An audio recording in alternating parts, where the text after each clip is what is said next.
Lower dunk.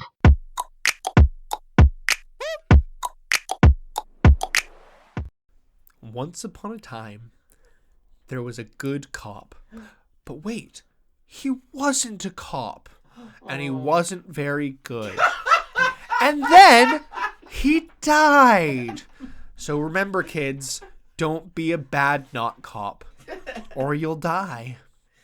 And welcome back to Lower Dump, the show where we take somebody who hasn't played a game or game franchise and walk them through the story. I am Patriarch Chase, back here in Kamurocho with my family. Patriarch Monty. Absolutely not. Get the fuck out. Get the fuck... Step back. Lieutenant Monty. Step the fuck down. Better. Respect. And Captain Neil. I'll take it. Yeah, I know. Sorry. Actually, can I be an orphanage owner, Monty? Making your own orphans. And we're back to finish off Yakuza 4 in our first, and hopefully last, probably not, 4-parter for the Yakuza franchise. Don't worry, folks, if you think this isn't long enough, Yakuza 5 is 5 chapters longer. Yeah. We'll get there when we get there. Monty, you've been doing most of these recaps. Do you want to give us our recap up to this point? Probably quick glaze over parts 1 and 2, and mainly part 3. Okay, right. How many pages of notes are we up to? 1, 2, 3, 4, 5, 6, 6 pages. You didn't add too much in that last part. No, it was all answers, so I'm just crossing things out and killing off characters. Right, very, very quickly then. Part 1, Akiyama, he's our first playable character. He's a loan shark, he's a complicated guy, but he's doing some good stuff with the money and he's trying to figure himself out. There's a whole thing going on where... Actually, I'm not going to follow the whole conspiracy. We're just going to give you answers. Akiyama, long story short, is like, oh, Yasuko, I really like you, Yasuko. You remind me of my ex, and I fancy you. That's basically his plot. On to the next bit. I'm cutting characters because we're about to get some answers. Next plot is Saejima. Saejima is a reference back in Yakuza 0. He is Majima's old blood brother. Majima ended up sort of betraying him, but not really, not showing up to a big shootout years ago, and Saejima went away and did 25 years for it. He's a killer, but not a killer, and he's a bad guy. Then he is the brother of Yasuko, who is the girl, if you remember, the Akiyama fancies. Then finally, Tanimura's the latest part. Tanimura is a worse guy. He's awful. He's a cop who is like just really bad at the job. He's a complicated... He's abusing his power to steal money from vulnerable people to give it to other vulnerable people. Yes. Robbing from the vulnerable to give to the vulnerable. Tanimura's the latest part. It's part 3. That's where we start getting all the answers. That's why I've held off here. Long story short, we got a few baddies to focus on. We got Katsuragi, who is a Yakuza man. He is the captain of the Ueno clan. Years ago, Saejima came in and shot up the place. Turns out Katsuragi was behind the whole thing. It was magical rubber bullets that Saejima used, and then Katsuragi killed everybody with normal bullets to finish the job. It was all part of his big plan. Then we got Arai, who is Akiyama's pal. He is part of the... It doesn't matter. He's working with Katsuragi, and he's a Yakuza traitor. He's a cool cucumber. He's betraying the Tojo, isn't he? Betraying the Tojo. He's clearly got his own plans. My thought is that Arai is going to be our final big bad. He's going to be the fight on the rooftop, but we will find out more later. Then we've got Sugiyachi, who's a cop who Chase referenced at the beginning. Dead now. Doesn't really matter. Long story short, he killed Tanimura's dad. And that's how he had been a Yakuza mole on the police for years, but crucially, he wasn't the only one, because the deputy chief of police for the whole of fucking Japan or Tokyo has been for 25 years working with Katsuragi, yes. Yes. Via Sugiyuchi. Yes. And I have 2 questions going into this. Three questions going into this. The first question is, I'm fascinated to know how the finale plays out. If we've got four playable characters and we're about to enter into Kazuma Kiryu... No. Why would I answer the finale? I don't want you to... No, I'm just stating the questions. I don't want you to answer them. It'll ruin all the fun. So, open questions for the room, not to be answered. Rhetorical. How's the finale going to play out? I'm mainly thinking about the boss fight. Are we going to have 4 playable characters going up against one guy? That'd be really, really cool. Second is, I would love to find out how Kazuma Kiryu gets wrapped up in all of this, because he is currently retired, running his orphanage, and he has zero reason to come here. And finally, and this is, once again, I know I keep referencing it, but it's the most important question, how does Purple Shirt factor into all of this? Chase. And I will not be explaining Purple Shirt. Continue. What happens next? But where are we going next? the orphanage, Morning Glory. Part 4! Kazuma Kiryu! We finally made it home! Did you, first when you played this, did you know that you were eventually going to play as Kiryu, or did you think that the cameo... I kind of assumed. You kind of assumed. I kind of assumed. So it wasn't like a I mean, he is in the center of the cover in a game that clearly was going to have 4 characters and only had 4 characters in the cover. Fair, yeah. That makes sense. Yeah, I kind of assumed. I was surprised that he wasn't the first one, but, you know. Yeah. Once I got beyond that, I'm like, I yo. must admit, I was surprised he was the last one, I think is big. I'm enjoying this despite my, me my too. railing against it. It's a fun one. I think it's kept pace with 4 different characters. However, I have really actually quite missed Kiryu's presence, and I didn't think I would have ever say that, but I really have. I think you've already said that before in this season. No, but I mean before this game, I've missed his presence. Oh, how far you've come Yeah. from Yakuza 0. Thinking like, oh, he's so boring, get back to Majima, and I was like, where is Kiryu? You know? Where's our sweet dumb boy? Our dumb dog. Neil and I were both saying that we really hope that all this is just like a couple of short chapters back at the orphanage, catching up on what Kiryu's doing, picking up the kids from school and going shopping. Chapter 1, Reunion. That doesn't bode well. Daigo Dojima pulls up in a taxi outside. A cool breeze rustles the palm trees under a clear blue sky in Okinawa. Up from the beach, the shadow of a man limps up the hill. They look up, seeing a sign on a pillar. Morning Glory. Boner. What's the story, Morning Glory? Hamazaki looks up at the peaceful orphanage, limping forward. He's not dead. I really thought he was dead. Somehow survived, taking several bullets and then falling into a freezing ocean. Hamazaki, quick, because he was not in my recap because we thought he was dead. He stabbed Kiryu at the end of Yakuza 3 with a poison blade. Then he was in prison with Saejima. Saejima got away. Hamazaki was it not a poison blade? Just a knife. Just a knife. He stabbed Kiryu regardless, and he's now washed up 5 feet away from Kiryu. He's also Saejima's new blood brother. Saejima has 2 bros. Silly. Saltwater is healing? Question mark. Be back soon, comes a young voice as Haruka Sawamura comes running out of the orphanage, bag in hand. She stops, seeing the blood-soaked and haggard man clutching a folio of papers in her hand, and her eyes go wide as she drops her bag. Kiryu walks out, asking if something's wrong, before his eyes also go wide. Yo, missed me? Day turns to night as we see Kiryu putting away the first aid kit, just having finished cleaned up and dressing Hamazaki's wounds. No, shoot him in the head and push him back into the water. He's a good guy. Kiryu. Hamazaki asks what Haruka's deal is. Why does she not like me? Kiryu hits him with the bruh face. He's like, oh, shit, true. You're so right. Kiryu gets straight to it, saying that he knows that Hamazaki busted out of prison and asks why. He tells Hamazaki about Saejima having just washed up there, with Saejima actually being with Hamazaki actually being like very genuinely happy that Saejima made it out alive and seemingly back to Kamurocho. Kiryu asks what the connection between them is. We're brothers. Guy's practically my own flesh and blood. Hamazaki gets down on his knees, bowing his head to the floor in front of Kiryu, begging a favor. He needs to help his sworn brother. Please help just this once. Hamazaki sits back up, telling Kiryu that Saejima was the one responsible for the Ueno hit. Something, of course, that Kiryu has heard about. He also tells him about them meeting in the prison here in Okinawa.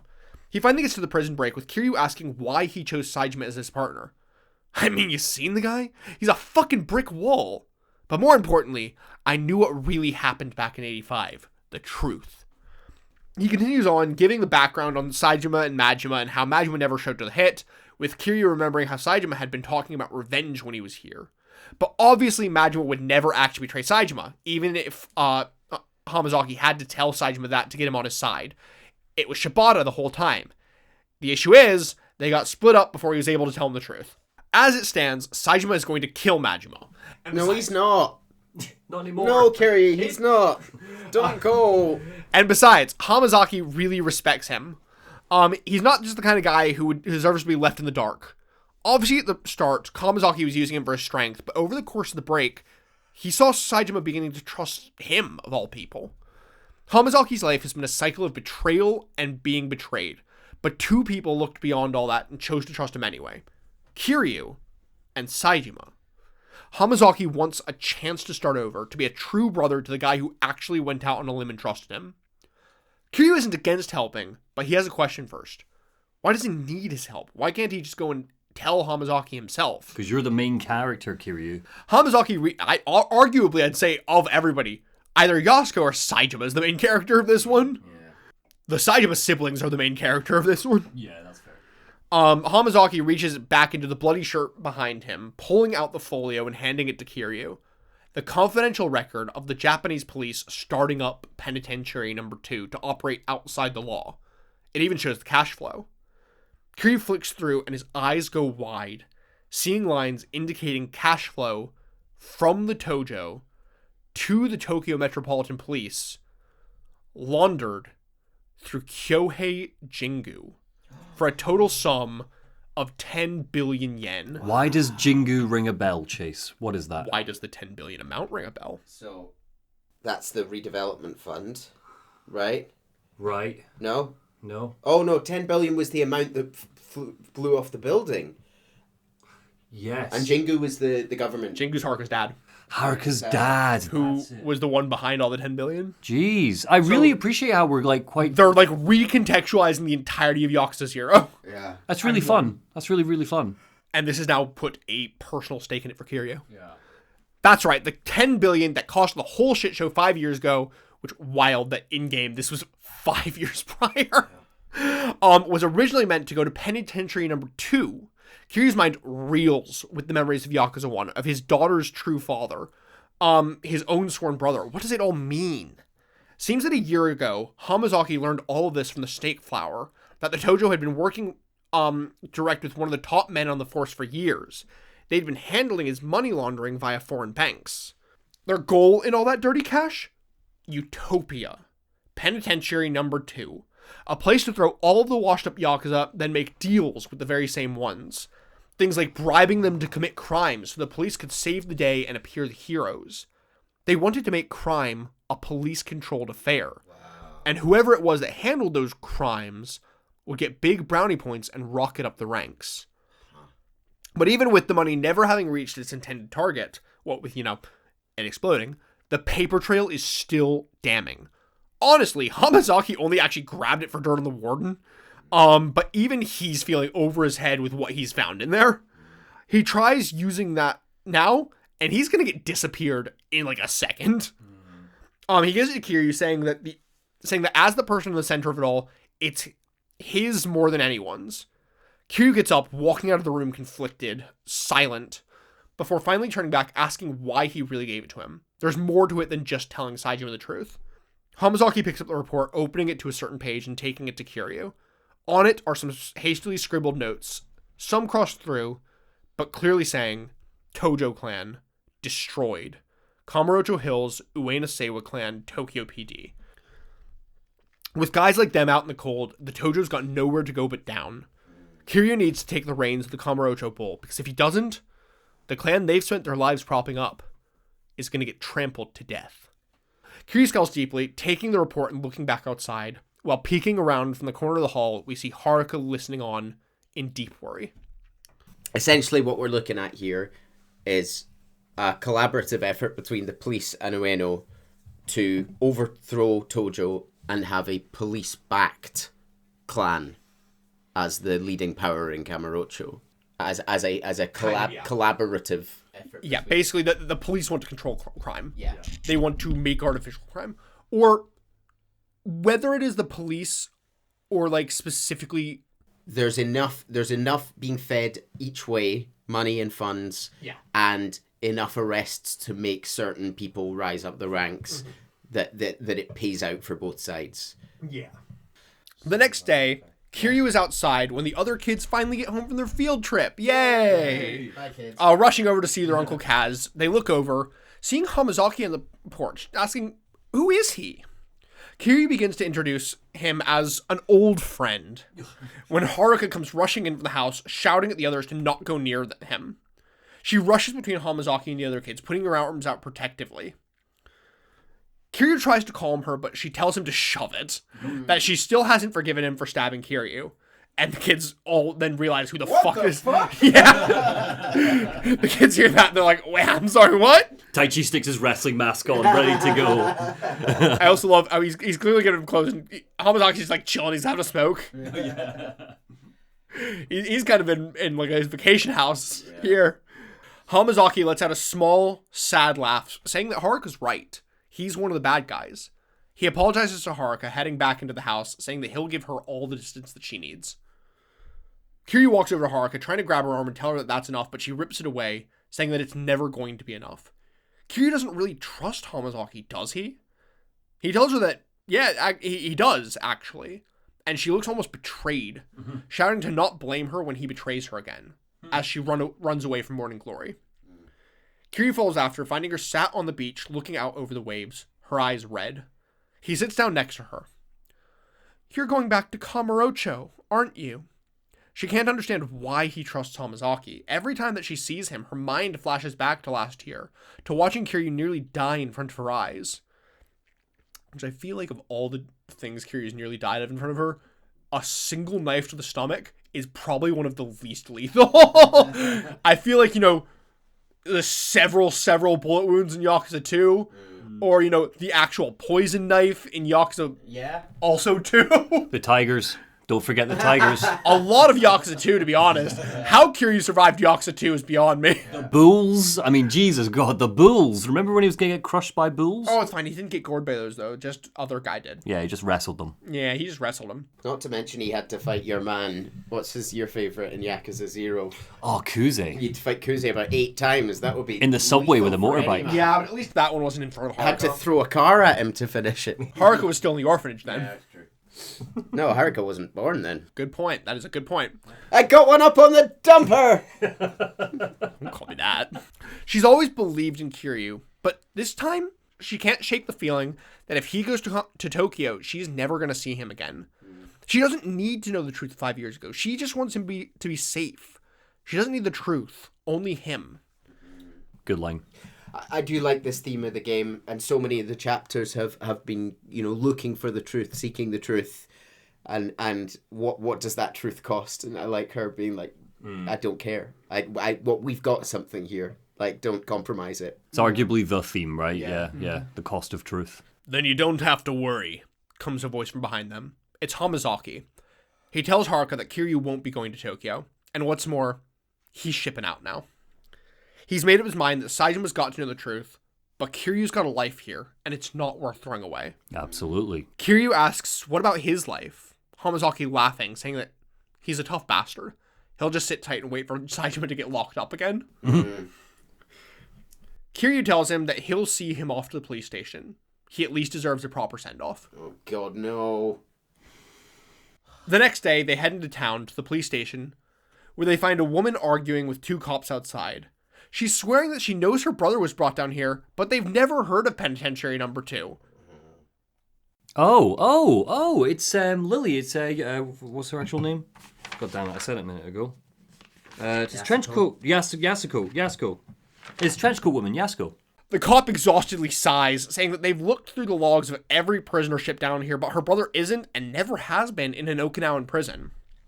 He is! I just know he is! Please, check for Taiga Saijima one more time.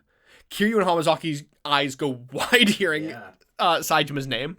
They walk over to her as the cops walk away, saying that they overheard her mention Taiga, saying that they know it sounds strange, but could they talk to her in private? For the first time in ages, she gets a look of hope in her eyes that they may know her brother. They head over to the now abandoned offices of the once Tomashiro family that Kiryu crossed swords with last year. They should be uninterrupted here. They sit, saying that they may be able to find out where he is if they pool their information. She introduces herself, telling them how for the last 25 years, she's tried to see Taiga in his Tokyo prison, but to no avail. But then, she heard a couple days ago that he was transferred down here. But the cops are saying that it's not true, hence where they walked in on. Hamazaki confirms that Penitentiary Number 2 definitely exists, saying that anyone who says it doesn't either truly just doesn't know or they're lying, because it's a private prison. But details will have to wait. He has more important news. Saijima broke out. Probably in Kamurocho by now, if he had to guess. Kiryu corroborating this, saying how Saijima had washed up and Kiryu gave him money to get up there. She just missed him. Yeah. Fucking knew it. Yeah, she immediately decides that she can't waste any more time here then, and she needs to get right back to Kamurocho. She's been here for 5 minutes, back on the train. Waste of her money. This is Yakuza 0 all over again, isn't it? When they're back and forth. Suddenly, the sound of cars' tires screech outside, followed by a number of slamming doors. Hamazaki rushes to the window, looking down, saying that they're going to have some company soon. Likely the cops. Kiryu knows that they can't waste time talking to the cops. They need to get moving now. They run out of the room, but it's too late, as the sound of men's footsteps rush up the stairs, filling the hall and blocking their escape. Hamazaki gasps. He recognizes the uniforms as a man walks to the front of the group with a wicked smile. No. Finally found you, Hamazaki. Oh, no. This guy. Surprised to see you're still breathing. It's the prison guard, the sadistic prisoner. Saito. Yeah, they all fucking chased him here from the prison. Very unlucky that they unwittingly ended up in a room with the actual Dragon of Dojima. Yeah, true that. Yeah. Seems that they just caught wind of Yasuko asking after Saijima. They're actually here for her. Hamazaki being here is just a nice little cherry on top. So they're looking to what, shut her up? Maybe. They're benefiting the most, this private prison, from this Yakuza police collaboration. Yeah. Kiryu tells Hamazaki to take Yasuko and keep her safe. He'll handle the guards. What's his fighting style in this one, Chase? Saito sneers at him, asking him to stand aside or they might just accidentally beat him to death. I think you'll find that's not as easy as you expect. As easy as it is, and easy it is not, as Kiryu pulls out the classic Dragon of Dojima fighting style, which is fucking broken in this game. It's like all the best parts of the other ones just like mashed into each other, and he does so much damage comparatively. I feel like by the time you get to part 4 though, you don't really want to have to start like with a weak ass style. He mows through these guys. And this is actually coincidentally, this is the same dungeon from Yakuza 3. They reused this one. It's just in reverse. So remember when we like went looking for, I think it was when we went looking for what's his name's daughter back in Yakuza 3. It's the same dungeon, just in reverse. How do they make these games so quickly, you asked? I just remember that part of 3 is a nice big holiday. Just do it backwards. Yeah. I'll take reused assets if I'm gonna get a better story. Yeah, 100%. But he fights his way through the office to the entrance, clearing the path for Hamazaki and Yasuko to follow behind. Saito down with a few bullet holes for his trouble. Hamazaki tells Kiryu to escape with Yasuko. This is his mess to handle, and besides, she has a brother waiting for her. They don't know why someone's out for her head, but Kiryu promises that he'll get her to Kamurocho. Hamazaki apologizes for making him leave the kids, but Kiryu's not doing this because he asked him to. This is his own choice. Sirens sound from the streets outside, Hamazaki telling them to get moving. He'll hold down the fort. Yasuko bows, thanking Hamazaki, saying that she's proud to know that her brother had a friend like him. She'll tell Taiga about everything that he did for her. They head out, Hamazaki watching as they head for the door. But as they leave, his vision begins to blur, his shirt turning a deep red as his wounds from the prison break reopen. He falls to the ground, his senses slipping from him. Guess I went a little soft. And he loses consciousness. Oh, okay. Not dead. Okay. Like I was saying off camera, the single most Kiryu reason to go back, and we've known that she was going to be down in Okinawa since like mid-last part. Like when you guys are like, well, how's Kiryu going to get involved? And I'm sat there like, with the plot device that just went to where he lives. It's frustrating. It is frustrating. Like, look, of course I'm glad Kazuma Kiryu is back. But it is frustrating that it's such a cheap way to. I get the Tojo Club. Oh, who cares, Kiryu? You're in Okinawa. But also simultaneously, see, I do like it because they have the double hook of one getting the truth about this thing that he's very personally invested in, and also the very cosmic Kiryu reason of there's a lady in trouble. Yeah. I need to help. Yeah. Chapter 2, to Kamurocho, this place that we've not been in a long time. Tanimura stands in Homeland, looking down at the table in front of him, at 2 police badges. He holds his hands together in a silent prayer as he bows, a silent memorial for the memories of Sugiyuchi, and he sigh. Zhao comes out, joining... He made it back in time. Zhao comes out, saying how crazy it is that his father was murdered by someone on the force. Will his spirit rest now? Tanimura shakes his head, saying that he'll rest just fine. Chief Usai, Sugiyushi-san. They were tired of being used by Munakata and Katsuragi after all these years. They spent years serving others, but in their final moments, those were theirs, and theirs alone.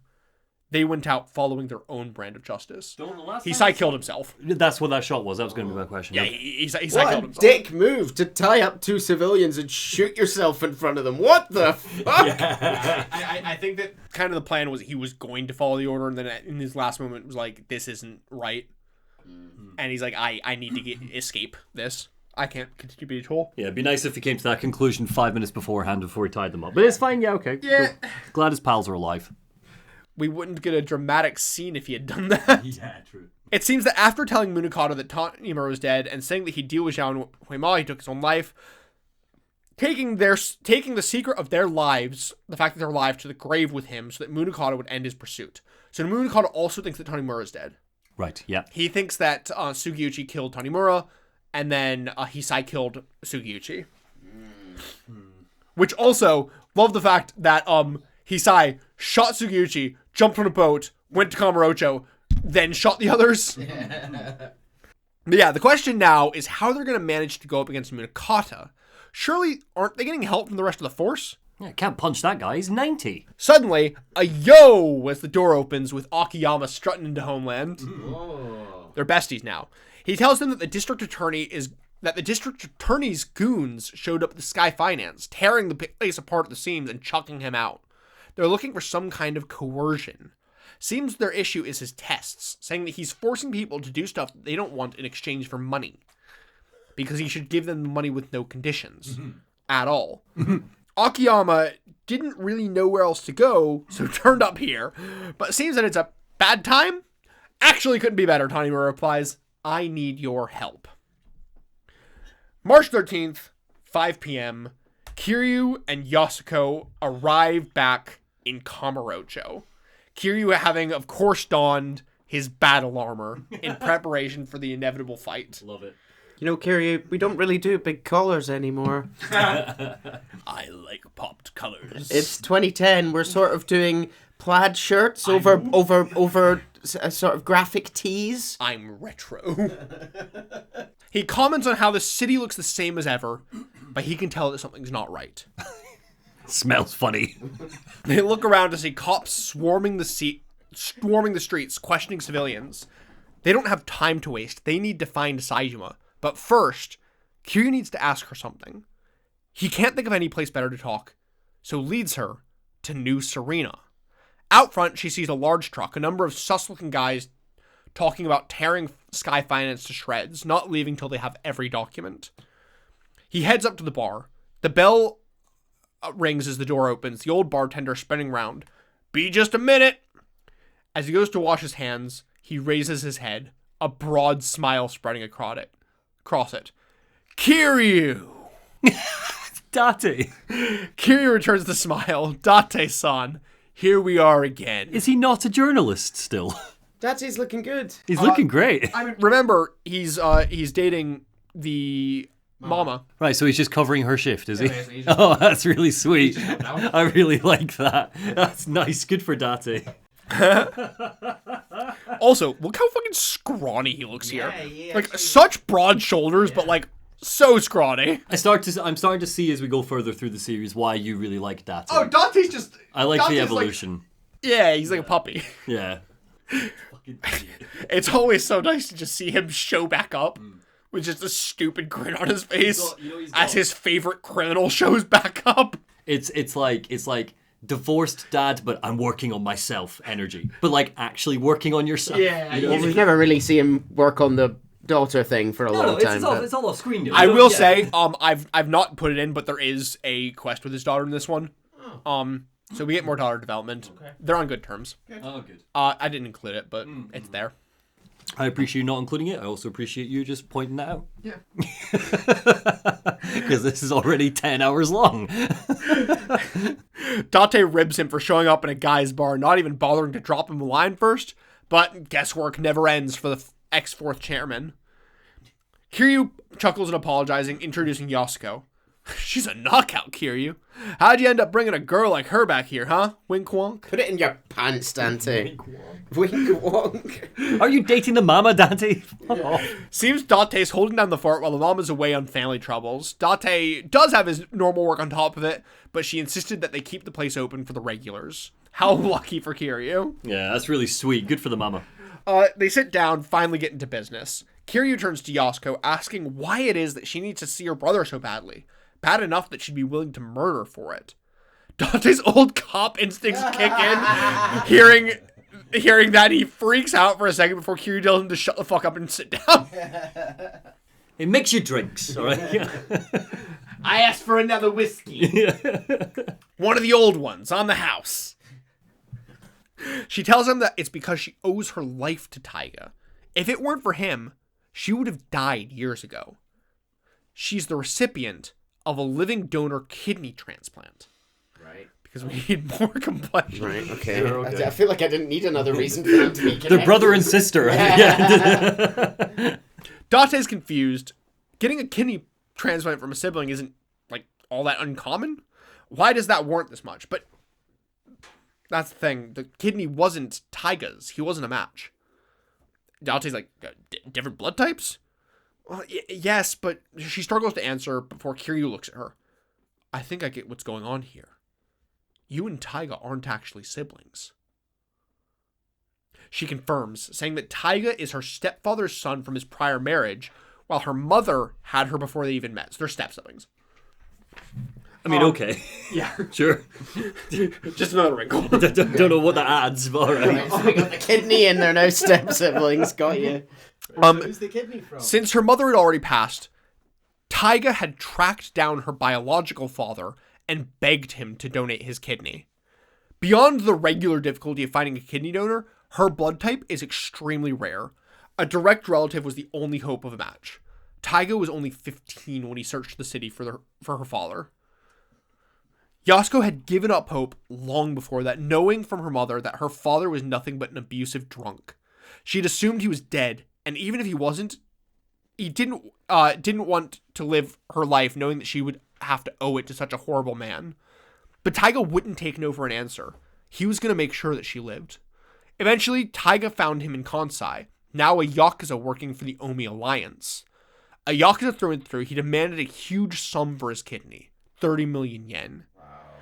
Dante's shocked. That's a massive amount even now, let alone way back then. How is a kid meant to come up with that? With the obvious answer being, he wasn't. You know, that was the point. But that didn't let it deter him. He began fighting thugs on the street of Kamurocho until one day he met Patriarch Sasai. Sasai agreed to give him the 30 mil on the condition that he joined his family. On that day, Taiga gave up on his dream of becoming a teacher to join the Yakuza for his sister. Oh, God. She looks at them, a tear rolling down her cheek, saying that, to be honest, she doesn't really care if he killed those 18 men or not. He's still her brother. Kiryu puts down his drink, standing and telling her to stay there, cool down a bit. Dante scolds him, saying how isn't that cruel? But he looks at her, asking how she would react if she found out that Saijima was already dead. Would she take her own life? And she looks down, unable to respond. He tells her that he fully understands loving and relying on people, but Taiga's become more than that to her. He's her sole reason to live. He recognizes the hard life that she's had and how unfair it's been, but it doesn't excuse the life that she's lived. Not that he can talk. Her unwavering love for her brother has clouded her judgment. She needs to stay here. He'll go out to where her brother is, but he promises, or he'll go find out where her brother is, but he promises that he'll see them reunited. Just please, for now, be patient. Kiryu asks Date to take care of her, getting a laugh. Do you even have to ask? And he heads off. Which is polite. Date was just... As we get to the street outside, Date comes running after him, having something that couldn't have been said in front of Yasuko. Word on the street is that Majima and Saijima linked up a few days ago. Majima had his boys line the whole damn street to keep the cops off Saijima. Kiryu asks if Date knows where he can find Majima. He needs to talk to him, not just about Saijima, but he might know about the police's connections to Jingu and the Tojo. Date's confused, but Kiryu can't tell him more than that, so Date relents, telling Kiryu that these days Majima holds away from the top floor of the Millennium Tower. Brief notice of side quests I skipped. There's one with Yuya. Yuya's there. She's still bossing it? Which one was Yuya again? Yuya is the host at Yeah, Stardust. but she's not the one running Stardust. Guy. Oh, There are no women in Yuya! That's yes, it. Yuya is Utah, Yeah. but yes. Big meathead, big likes to fight. Yeah, there's also another one where he starts seeing a blog where somebody on a blog's like, I'm the Dragon of Dojima and I'm a little sissy bitch. And he tracks them down and it's the fucking same guy who was impersonating him back in Yakuza 0. Oh, Amazing. That's really good. Who he had heard that Kiryu had skipped town. He went, yes, I can be the Dragon of Dojima again. can he do some Pocket Circuit Fighter, or is that not in vogue anymore? It's not in vogue. Shame. You can also go find Kamaki now. Learn some moves, I guess. Yeah, it's there. Cool. Also there's a superhero, but you know. Right. Kiryu heads over, finding the Millennium Tower mobbed. A crowd is gathered as the police surround the building in a blockade. Uh-oh. Kiryu pushes through the crowd, looking on in shock, as the doors of the building open. 2 cops leading Majima out in cuffs. What? That's the biggest twist yet. Majima wouldn't let himself get arrested. Kiryu runs after them, trying to get Majima's attention. Majima turns, seeing Kiryu, and physically just drags the cops over so he can walk over to Kiryu. They trapped me like a frickin' rat. Guess I'm getting cropped out for a while. Kiryu asks who's behind this all. Daigo Dojima. Before he can say any more, the cops drag him away again, warning Kiryu to stay back or they'll cuff him too. Better hurry, Kiryu-chan, Majima says over his shoulder before they put him in the car. No. It's all one big spider web. They hit back in 85, the 10 billion. Even Yasuko-chan. If we don't do something, the Tojo clan's gonna bite the dust. Yasuko-chan's in danger too. This is on you. You're all we've got. Before he can say more, they shove him in the back of the police cruiser, and Kiryu watches as he drives away. Man, this is a play. It's a play by Daigo. It's some 4D chess by Daigo. Or maybe Majima, but yeah. It's Daigo didn't do anything wrong here. So. In all honesty, that might be one twist too many for me. But we know it's not Daigo, so it's fine. Yeah, Daigo's a good guy. All right, yeah, Daigo's the best. Daigo's a good guy. Daigo's the best, Chase. Shut up. He's the best. I'm struggling to think of ways that I can justify it if Daigo is a baddie. You don't even need to think about that, sweetheart. It's okay. Anyhow. Chapter 3, Encounter. Blasting through this one. Daigo Dojima sits in the chairman's office at Tojo HQ, a grim look on his face as he sits across from Deputy Commissioner Munakata.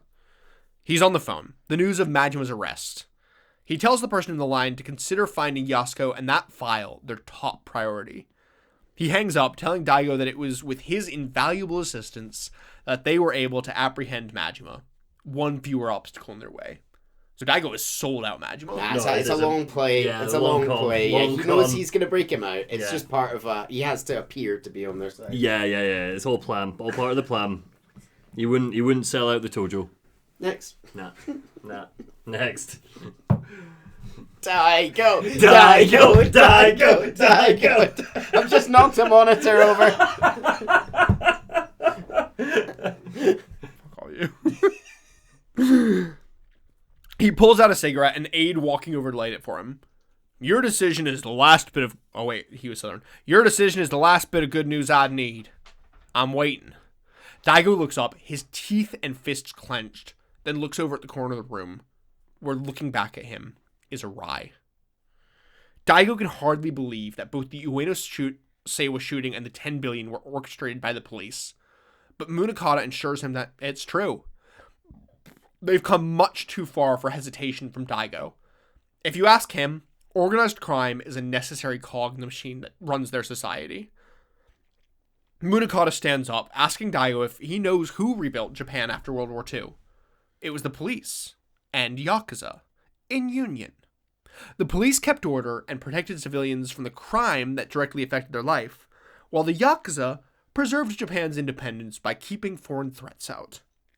Police and Yakuza have always been two sides of the same coin. But times change. The Yakuza are meant to be buried in shadow, but they've forgotten their place, crept out into the light, all for a quick buck. Obviously, an organization of their side needs funds, but it's inconvenient for both sides. With this deal, they'll turn back the clock, he'll make sure that the Ueno Seiwa are no more, vanished via official channels, clean, orderly. Nobody stands to gain from their power grab. In return, he wants Arai promoted to Tojo Captain, his personal liaison within the clan. He'll also assume control of all organizational operations. Yikes. Daigo, though, doesn't assume the Ueno will allow this, with Munakata chuckling, saying that unless Katsuragi's a fool, he'll already be preparing countermeasures, likely some form of bargaining chip to use against the force. Like what? Daigo asks, to Munakata's grim smile. Meanwhile, over at Purgatory, bodies line the floor of the florist's main hall. Two men, who clearly have only just barely managed to survive the battle, hold Saejima down on his knees, his wrists bound with a thick chain. Saejima looks up at the florist's desks to see Katsuragi walk down, past the bodies of the florist and his bodyguard Ivan. Saejima doesn't understand. How is Katsuragi here? He sneers, saying that it's a long story, annoyingly so. But he's sure Majima already filled him in. He tells Saejima that he's not going to kill him, not yet anyway. He still needs him alive. Saejima tells him that if he's going to do it, just fucking do it already. Katsuragi looks down at him, saying, "Oh, how brave. Then you've already made your peace?" "Of course I have. Been on death row 25 years now. Ever since I offed your men, I've been prepared to die." Katsuragi laughs. "You killed them, huh?" Saejima demands to know what he's laughing at, getting back a cold, "You don't have a clue, do you? No idea what happened back in 85. The only life that you ended back that day was your own." Saejima's face breaks. He doesn't understand. Katsuragi gets down right close to his face. "It was me. I murdered every last one of them. You may think you're some hardened killer, but you're really just a fool." I mean, yes, he didn't kill any of them. He did also shoot all of them legitimately with a bullet. Yeah. You know, purposefully thinking it was going to kill them. And if it had been a real bullet, it would have killed them. Like, he is still... it's still an unbelievably badass... Technically, he doesn't have the blood on his hands, but absolutely, I think, can still call himself a hardened killer. He premeditated murder, a mass murder, and then executed the mass murder. Yeah. The only difference is that it didn't work. That's all it was. Yeah. And hell, he thought it worked. Yeah. Also, so does Saejima then just kind of like lean in and just go, "Okay, can you explain that?" Because I don't understand. Rubber bullets, bitch. That sounds dumb. Wouldn't the police be able to tell? Like, straight As long up, as you shot them all in exactly the same place, the rubber bullets... No. I don't understand, though. How would I have gotten secret police ammunition? No. Oh, God. But, who has time for details? They can chat later. For now, his plan has gone somewhat off the rails. He was meant to get Kamurocho Hills from the cops, but because of Arai's involvement, he's had to change plans. He needs another hand from Saejima and his sister. Saejima flies into a rage hearing his sister mentioned, lunging at Katsuragi like a feral animal before his men pull him back, forcing him back down to his knees. Katsuragi tells him that they're both still key pieces in this chess game. Far too early to sacrifice them. With those two, that file, and more cash than he knows what to do with, Munakata is no longer of any use to him. The sound of footsteps echo on the marble floor as a man in a white suit walks towards Munakata, telling him that he's secured the money. 100 billion from Sky Finance's secret vault. Presumably that is pretty much all. I know he has more money than God, but presumably that is all of Akiyama's money. Like 100. Well, Saejima looks liquid. Yeah. Saejima looks up at the man in horror. "It's you." Kido turns around, looking at him with a cruel smile. Oh, wow. "Good to see you again, Saejima-san." We said it a while ago, but hey. Also, what is the shit-eating cream? This is the one I think I texted you a couple weeks ago when I went, Yakuza 4 has one of the most punchable villains. Yeah, Katsuragi's got a great villain face. Okay, so our running theory was that Kido was almost like working for Arai, but it seems that, in fact, he's a head honcho here. He's one step ahead. They're like, Arai still thinks that he and Police Chief Munakata are endgame, whereas in fact, Thingmei is saying, we're gonna double cross. This is the countermeasure. We're gonna get rid of Munakata. And presumably Kira will be put in senior position. There's so many. They're double crossing the double. There's so many cogs, and they're all moving in different directions. Back with Kiryu, having heard Majima's warning, he rushes back to New Serena to find that, as per his standard, Date is a awful babysitter. He's knocked out cold on the floor, and Yasuko has gone missing. You're joking. It's Date at Serena, of course. At what point has Kiryu ever left somebody at Serena with Date and they haven't been kidnapped? Yeah, you should be learning by now. I was just talking earlier about growth and evolution, and it's just the same shit. Right, can we just skip to the rooftop where she's there tied up? And Yeah. Clearly the whole point here is that it's a contrived reason, so there's a reason to go to the rooftop, right? Kiryu throws the smelling salts at him, asking if he knows what happens. He doesn't, though. Last he remembers was talking to Kiryu outside, then coming back in to keep Yasuko company.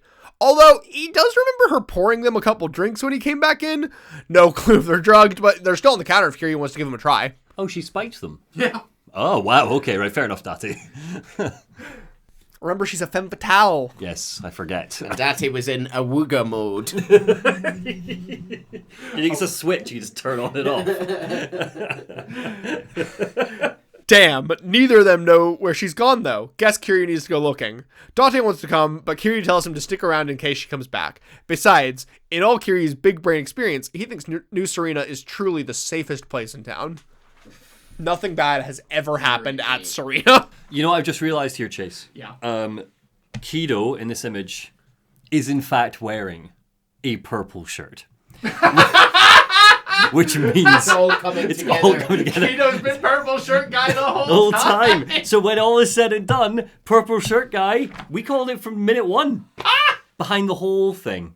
Wow. How does purple shirt factor into this? Purple shirt gave Kido his shirt. Ironically, I actually think that is a very similar shirt to the one Purple Shirt wears. Love it. If I remember right, Purple Shirts is also a purple pinstripe. Love it. Rat frog. Yes. Fuck off. Yeah, rat frog. For context, listen to the previous episodes. I don't know when we mentioned that. 2 years ago by this point. Kiryu heads outside and finds Yasuko within like 15 seconds. But she's like running away, and she's a real fast runner. He follows her, ending up at the children's park where he finds the manhole is ajar. Well, it's a me, Kiryu-chan. Guess it's sewer time. That was last night. You wrote that last night. No, I think it was like Sunday night. Okay. And then he chose it was probably 2 a.m. So you had time to fix it. That line again, please. The same way. Well, it's a me, Kiryu-chan. Guess it's sewer time. Okay. That's a t-shirt. It's me, Kiryu-chan. Meanwhile, Yasuko runs through the sewers with Akiyama and Tanimura. Oh, okay. Cool. They pull into a side passage, catching their breath. Tanimura going to peek into the tunnel, saying that whoever's been tailing them is close. Akiyama looks over, saying how it must be an Ueno-gun. They're going to have to make a stand here. Tanimura agrees, pulling out his gun and handing it to Yasuko. They tell her to keep on going ahead, going to a place called Purgatory. Rumor has it, someone who looks like her brother was wandering around there a couple days ago. One of Akiyama's old homeless buddies tipped him off. They can deal with the tail. She just needs to go find her brother. She's hesitant to take the gun, but agrees when Tanimura tells her that it's only for emergencies. She thanks them, telling them both to be careful, and runs off. They head back into the hall, right on schedule as their super spooky tale, Cosmic Kiryu, arrives. To be fair, I would shit myself if that appeared in a sewer. Oh my god! Why is your collar so high? Why is your hair so high? Why can I see all of your abs through your dress shirt? Guys, it's a time-traveling ghost from the 80s! Your jaw, it's so square. They fully think that he's either Ueno Seiwa or one of Munakata's boys, but Kiryu has no clue what the fuck they're talking about. Hitting them with the ever so not suspicious, "What did you do with the girl?" Obviously, they're not telling him any... They're not letting him anywhere near her, though, forming a wall in front of him. He tries telling them that they have it wrong and that he's here to protect her, but Akiyama's not falling for that. Kiryu's got kidnapper written all over him. The feeling's mutual, though. Kiryu tells them to step aside. Akiyama gives one of his charming offers. His charming smiles. Tempting offer. Thoughts, Tanimura-san? Guess the time for talking is over. Kiryu doesn't think they look like bad guys, but he guesses there's only one way to settle this. I love this, like, Chuckle Brothers duo, these two idiots. I love how it's never explained how, Yasuko ended up with them. I was gonna say, was that prearranged? What? I guess they all know. have phones now. Like, Yeah. she drugged him on, I guess, the escape, and they happened to be outside, maybe? Did she go looking for Akiyama? He wasn't allowed in his office, so where would she have found him? Fuck knows. Akiyama goes in for a sweeping high kick while Tanimura swings in a jab to the jaw, but Kiryu's a block god, and it's fight time! Cool. Two at once. That's fun. 1v2 fight. But see, Kiryu has the strength of 200 men, so despite their typical fighting prowess, Kiryu just kind of picks them up like spoiled children, throwing a temper tantrum, and chucks them into the timeout floor until they behave. This is great because they literally both grab onto him and he's just like holding them up by his arm and he's like spinning around before he just slams them down. And they're like trying to wrestle his individual biceps. And it's just not working. Not to sit and poke holes, right? But you think that Tanimura would know who he is. Tanimura, person, infamously looking at organized crime. Tanimura has been drunk in a casino for the last 5 years. I guess, yeah. Like, I dude, just thought he's looking after his father's killer. You'd think Well, if you're not specifically connected to the hit, like, why would he be looking at you? I guess he'd be looking at the Yakuza, right? And he'd know who the chairman of the Yakuza is. You'd more think that the guy who sits right above the Kiryu's main bar and sits right above Crimley. When did he move into Crimley? Presumably right after 6 years. He said right after Yakuza 1, Once a year, there is a tutorial fight right outside his window. and it's always Kiryu. And I closed the windows. The crazy man's back out there again. Yeah, this is cool though. I mean, I know you were saying gameplay's a bit fucked in Yakuza 4, but I imagine this is quite a fun fight. Oh, it is. Like, to be fair, Kiryu's a fun... Kiryu and Akiyama have really fun combat. Tanimura's is usually fun when it works. It's only really Saido's that sucks. Right. Like, and the only issue mainly being that they brought over the stupid fucking infinite blocks from Yakuza 3. Oh, yeah. But, like, most of the combat's better. Cool. It's still decent. If there are no more complaints. No. Kiryu's going to be on his way. The two men, completely unable to stand at this point, can only sit there watching, wondering who the hell that monster was. Kiryu heads to Purgatory, arriving at the florist's mansion to find the scene from before. The florist barely conscious at the end of the room, which, hilariously, not where he was in the earlier scene. The earlier scene, he was down there next to Ivan. So, like, Katsuragi, after he left, clearly, like, picked up the florist and moved him to the desk just for, like, dramatic flair. I reckon he moved himself. I think he pushed himself back up there for the same reason. He's a dramatic man. Maybe? Question mark. Kiryu rushes up to the florist, getting a snarky kinda late, aren't you? Akiyama and Tanimura aren't that far behind, bursting through the door and rushing to the florist, asking where Yasuko is. He tells him that she's been taken by Katsuragi and some punk named Kido. Their eyes go wide. Damn it! What's going on? Oh, I gave that guy like 30 million yen. Oh, God. As a scowl deepens on Kiryu's brow.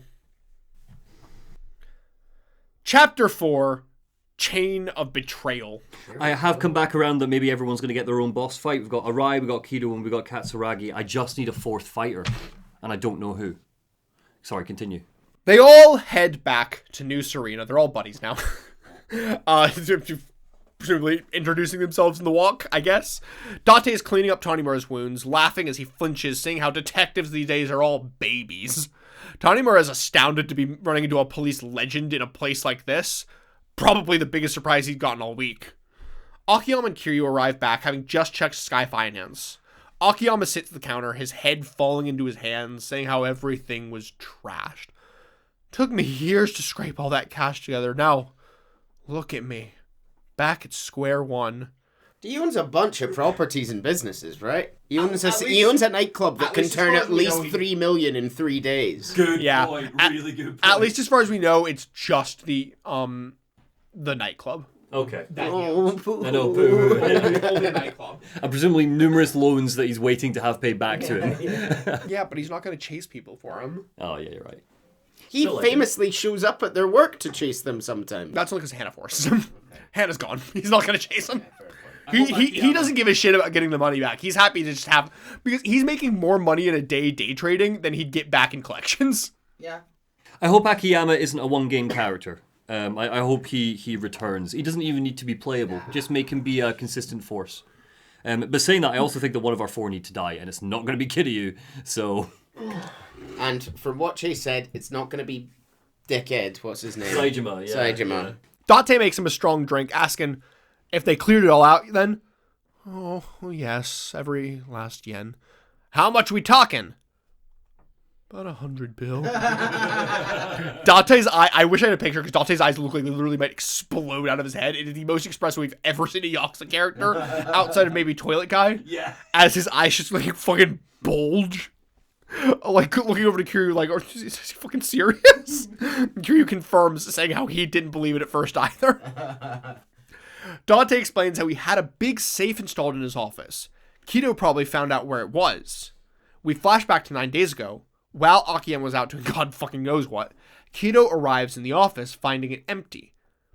Seeing that nobody's home, he begins to snoop around kind of curiously before finally making his way to the bookshelf. He sees a big book full of the Japanese legal codes, a big green book. Taking it out, commenting on how Akiyama's always been a smart cookie. He goes to put it back, but notices a button embedded into the wall behind it. He presses it, but jumps back, startled as the bookshelf starts to come out from the wall. Then begins moving to the side, books falling to the floor. He scrambles to grab them, but stops as he notices that behind the bookshelf is a large safe door. Curious, he walks over, attempting to open it. Curiously, it's not locked, and I'd like to point out, neither was the button. He never had to enter like a security code. He kind of just pressed a button that was hidden behind a book and then opened an unlocked safe. It kind of... Security. It kind of tracks for him. I mean, It absolutely does. yeah. You know that Akiyama would have just found it a pain to put in the password. Yeah. And you know that Hannah was probably telling him like every day to put a fucking thing on Remember to lock it. So he goes to open it. He turns the large handle, his eyes going wide as the door opens to walls piled high with billions of yen in hard cash. Oh my god, yeah, that is a room just made of money. Yeah, like this makes the Yakuza 1 room look like a joke in comparison. Wow. I mean, I guess it is only 10 times the amount, but it's still fucking 10 times the amount that almost ruined the Tojo and Yakuza. He only brought 3 briefcases. It's not nearly enough briefcases. Yeah. I wonder how often Akiyama restocks the briefcases in here. Yeah. That's a really cool shot. Really cool shot, really cool visual. Yeah. He picks it up, completely unable to, like, process that this is real before sprinting out of the vault, looking out the window to see that Hannah's returning with her shopping. He freaks out, quickly shutting the vault door and bookshelf, begging for it to go faster as he hurriedly, like, tries to put all the books back on the shelf. "I'm back!" comes a cheery voice from the door. "Huh? How many times do I have to tell him to lock up when he leaves?"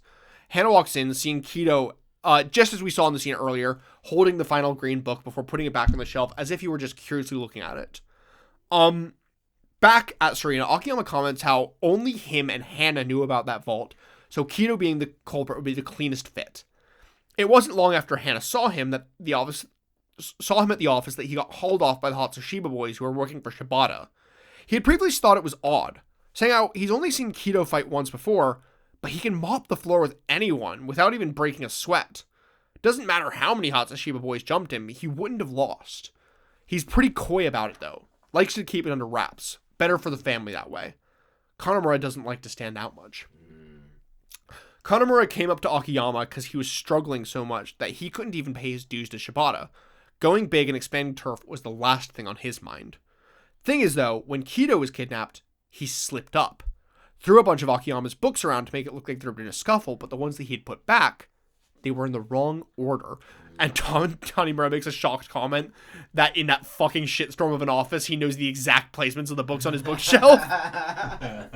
But Dante's confused as to who the fuck keeps that much cash lying around these days. Or any cash, let alone 100 billion. But Akiyama doesn't trust big banks. Yeah. And besides, they pay shit interest. Yeah, he strikes me as a guy that wouldn't trust the banks. I get that. And zero interest. He's is better learned than the shit. hard way. Yeah. I mean, yeah, literally, the bank he worked for was embezzling funds out of client accounts. Anyway, life's a cruel bitch, ain't it? But, it's not that big of a deal. Dante recoils in horror at this guy saying that the loss of 100 billion yen is not a big deal. But, hey, the week had its highlights. After all, Akiyama got to meet his hero, Kiryu. Yeah, no, Akiyama's fully of the mind that, like, he does have source of income, and with even a minimal source of income. I skipped one of the side quests, featuring that guy, where, they do a whole thing with, you know, the, like, swapping, where he's like, he gives him a cigarette, and he's like, you have an hour to get back the most expensive thing you can. They both do it together. Cool. And he ends up, within an hour, getting, like, 100,000 yen, for, like, a watch they had up-traded that cigarette for. So clearly, Akiyama will be able to get the money back, like, pretty easily. He's not having an issue. I know it's been monopolized now by the world's most annoying people, but I always think that concept's always really fun. I often follow it. There was the whole TikTok saga of the paperclip to a house, right? That was before was really TikTok. It was years ago. Was it? I mean, they might have gone on TikTok, but that was 10 plus years ago. And yeah, the was a guy really good one. traded up eventually for a house. Yeah. Yeah. Kiryu doesn't understand, with Akiyama explaining how his antics up in the Millennium Tower turned the entire course of his life around. But, ironically, the more he thinks about it, that very 10 bill that saved his life was probably the exact same cash the bank he worked for duped him into laundering for them before they made him take the fall. If that 10 bill is involved, consider Akiyama personally invested. So what comes next? Obviously, they'll need to rescue Saejima and Yasuko, but how? Kiryu has a plan! He pulls out the report with the money laundering evidence on it. None of them can believe what they're looking at. It's fucking insane leverage. No doubt Munakata and Katsuragi are both doing anything they can to get their hands on that file, and this is how they're going to draw them out. Lucky for Kiryu, Tanimura still has Katsuragi's cell saved from that time he called him, because Katsuragi just didn't use a burner phone. Never heard of him. Criminals using burner phones? Nah. So Kiryu just gives him a call, and he's just completely spooked. You, like, get the little, like, faces, and, like, the second he hears it's Kiryu, he just, like, what? Like, pulls the phone away from his face and be like, is that caller ID right? What? What? Look at Katsuragi go. He's going cross-eyed. He's so shocked. Kiryu just starts talking while Katsuragi just stays silent. Katsuragi's, like, not answering anything. Kiryu's like, we'll trade the file for Saejima and Yasuko. But after playing his trap card, guess you don't want it then. Bye! Katsuragi finally starts speaking, saying, wanting to know who besides him knows. Namely, he wants to know that Munakata doesn't know about the file. Kiryu lays out his deal again, this time also throwing in that he wants the 100 bill back. Yeah. Katsuragi's willing to consider, but only if Kiryu comes alone to make the exchange. And he better be bloodied and bruised by the time he gets up there, that is. So they're going to make the exchange on the roof of Kamurocho Hills. All he has to do is make it there through the entirety of the Ueno clan. If he can make it, then they can move forward with the transaction. Katsuragi's secure in the knowledge that Kiryu will be too exhausted to kill him, because clearly he's not met Kiryu. That's his deal. He wants to live a long and fulfilling life, and taking chances with monsters like Kiryu and Saejima, well, that would be a bit of a fool's errand. Not all Yakuza are like Nishikiyama or Ryuichi Goda, after all. Kiryu agrees, and they set the time. 10 p.m. tonight. Hope you still have a pulse by the time you get here. Kiryu updates everybody on the plan. And obviously Date and Tanimura try to stop him, but Akiyama's a real homie, and he gets right away that nothing's going to change Kiryu's mind, wishing him only luck.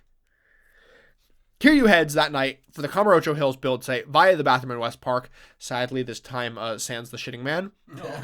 And the fight begins the second he walks through that back door. They pour out of the building in waves as Kiryu essentially plays the real-time combat version of that Yakuza 2 MAJIMA construction game. Cool. Finally, he makes it into Kamurocho Hills proper, which we see is kind of like a combined high-end apartment / shopping / entertainment plaza. So like the main floor is kind of like a big shopping mall, and everything above is apartments. Also, those who in Aseo-guns are goofy as fuck sat there pretending to be like gay-ass storefront mannequins and stuff. Why? Oh, they're literally just sat there, like, pretending until Kiryu goes over and, like, taps him on the shoulder, and then they finally are like, oh, shit, time to fight. Oh, are they trying to, like, hide from him? I guess. But I'm pretty sure they were also ordered to, kill him. Love it. Honestly, though, this is actually one of the coolest and most, like, unique dungeons in the series, as Kiryu, like, fights his way through half-completed stores and galleries. He goes up, the main hall is a massive, like, rotunda. He goes up elevators. It's weird. And I love it.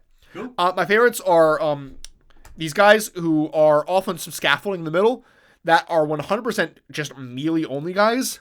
But earlier there was a guy with a shotgun, and Kiryu can take his shotgun after he kills him, so he just has to shoot them down off the scaffolding, and they just kind of fall off and, fall 50 feet to their very soft, cushy, non-lethal marble sleep. But honestly, goons with guns are the best in this dungeon because Kiryu has a disarm move that makes them all drop their guns, then you can pick them, and non-lethally, I want to remind you, Kiryu Kazuma does not kill. Non-lethally, he puts the gun in their mouth, aims upwards, and pulls the trigger. It's rubber bullets. It's rubber, special military police experimental rubber bullets. Doubly effective with double-barrel shotguns. Kiryu continues climbing the building, with it becoming more and more of a construction zone the higher up he goes. Which is a fucking pain in the ass, because that means that there's zones where the lighting hasn't been installed yet, and it's pitch fucking black with, like, literal doom fog, so you can only see, like, a foot around you. Oh, wow. And then enemies will come in, and there's, like, gonna be enemies with guns outside of the fog wall. So you're just getting shot, and you're like, where the fuck is it coming from, as you try to, like, run around the room. Pain in the ass. That'd be annoying. I think I'd get on my nerves. Yeah. But by the time that Kiryu reaches the top floors of the building, it's honestly little more than steel framing and safety barriers. It's honestly, by the time he gets up here, it's very reminiscent of when he was up here fighting the Bontan Bandit way back in Yakuza 2. But at least there's a nice little pretty skyline. I will always forget that detail. Ryuji Goda. Not the Bontan. The Bontan Bandit. He's taken your Bontan. He bashed the Bontan Bandit, we all remember. That's the Bontan Bandit. After a grueling slog of taking a hard beating from probably a minimum 150 men on his way up, Kiryu finally arrives in front of Katsuragi. Sadly for him, not really all that bruised, nor bloody, nor really winded. He's kind of fine because he's fucking Kiryu. And unfortunately for Katsuragi, he decided to choose a rooftop. With Katsuragi going, impressive. I suppose not all legends are mere fiction. But Katsuragi isn't a fighter, and he's a man, supposedly, of honor, so the transaction can go on as agreed. Saejima and Yasuko lie bound and gagged behind him.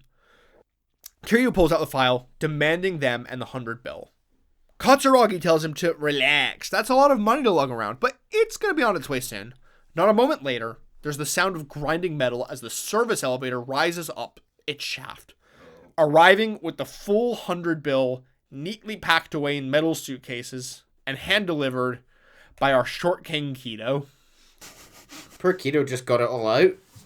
Just had to one by one. it back up and then take it all the way to the top of the building for it to go all the way back down again. And think about how many suitcases he had to get. I know, he probably cost him $1 million to get. There were only 3 suitcases in there.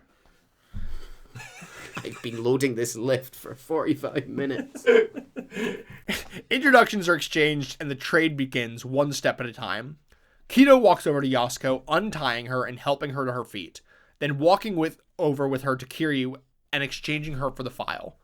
Once Katsuragi's confirmed its contents, they'll leave him with Saejima and the money. He walks over, Kiryu handing him the file, and he throws Yasuko into his arms, her apologizing for not listening to him. Kiryu's just glad that even if it was while they were locked up, she was finally able to see and talk to her brother again. Kido walks back towards Katsuragi, but forgets that he had actually like a skate match coming up and that he forgot to practice for. So he pulls a gun, just to get some training in. But Kiryu, silly goofball, Katsuragi teases, "You really think that I was gonna let a big ol' hunk like you out of my sight? Kido, do him!" Unfortunately for Katsuragi, Kido feels a kinship in his matching suit with Kiryu, so he spins on his suave white leather shoe and rains some lead into Katsuragi's chest. Katsuragi drops, not understanding why he betrayed him. He walks over to the elevator, sending it back down, and telling him to watch close. As it lowers, it reveals the platform behind the lift, the one where he killed Ryuji Goto. He non-lethally made Ryuji Goto fall asleep. The Bonten Bandit. He lowers the lift, and on the platform behind it, Arai. Oh, yeah. As if Kido's going to betray his homeboy. Yeah, there's him getting shot. He walks over, handing Arai the file. He inspects it before giving a firm nod. Nicely done, Kido. Kido doesn't respond, looking down as his white suit turns red. He looks at Arai, then down at the gun in his hand. Oh my god. Aniki? He falls to the ground as Arai sends the elevator down with both the 100 bill and his limp body. Arai introduces himself to Kiryu, saying how it's been an honor to meet him. So we've Just got scoring out. nothing for our protagonist, the other protagonist. The Rai then, unless Kiryu beats him here. But Kiryu won't hear anything from his mouth about honor. Does he even understand how there's nothing more disgraceful than betraying his sworn brother? I do, in fact. Better than you realize. He turns to leave, but Kiryu stops at him, telling him that he'll never have the Tojo clan. He'll personally make sure of it, no matter what it takes. You're too late. You're always too late. That's why these things happen. Bye now. Kiryu watches him walk off, a deep scowl on his face, as Yasuko rushes to Taiga's side, pulling the tape and binding off them. But he leaps from her, shouting that he's still breathing as he rushes to Katsuragi, ripping his jacket and shirt open. Good for you. God damn it. You're not the same dumb axe you were 20... Had you already scratched him out? Yes. I shouldn't have done it. I should have stuck with my gut. Good stuff. Okay. Oh, you're not the same dumb ox you were 25 years ago.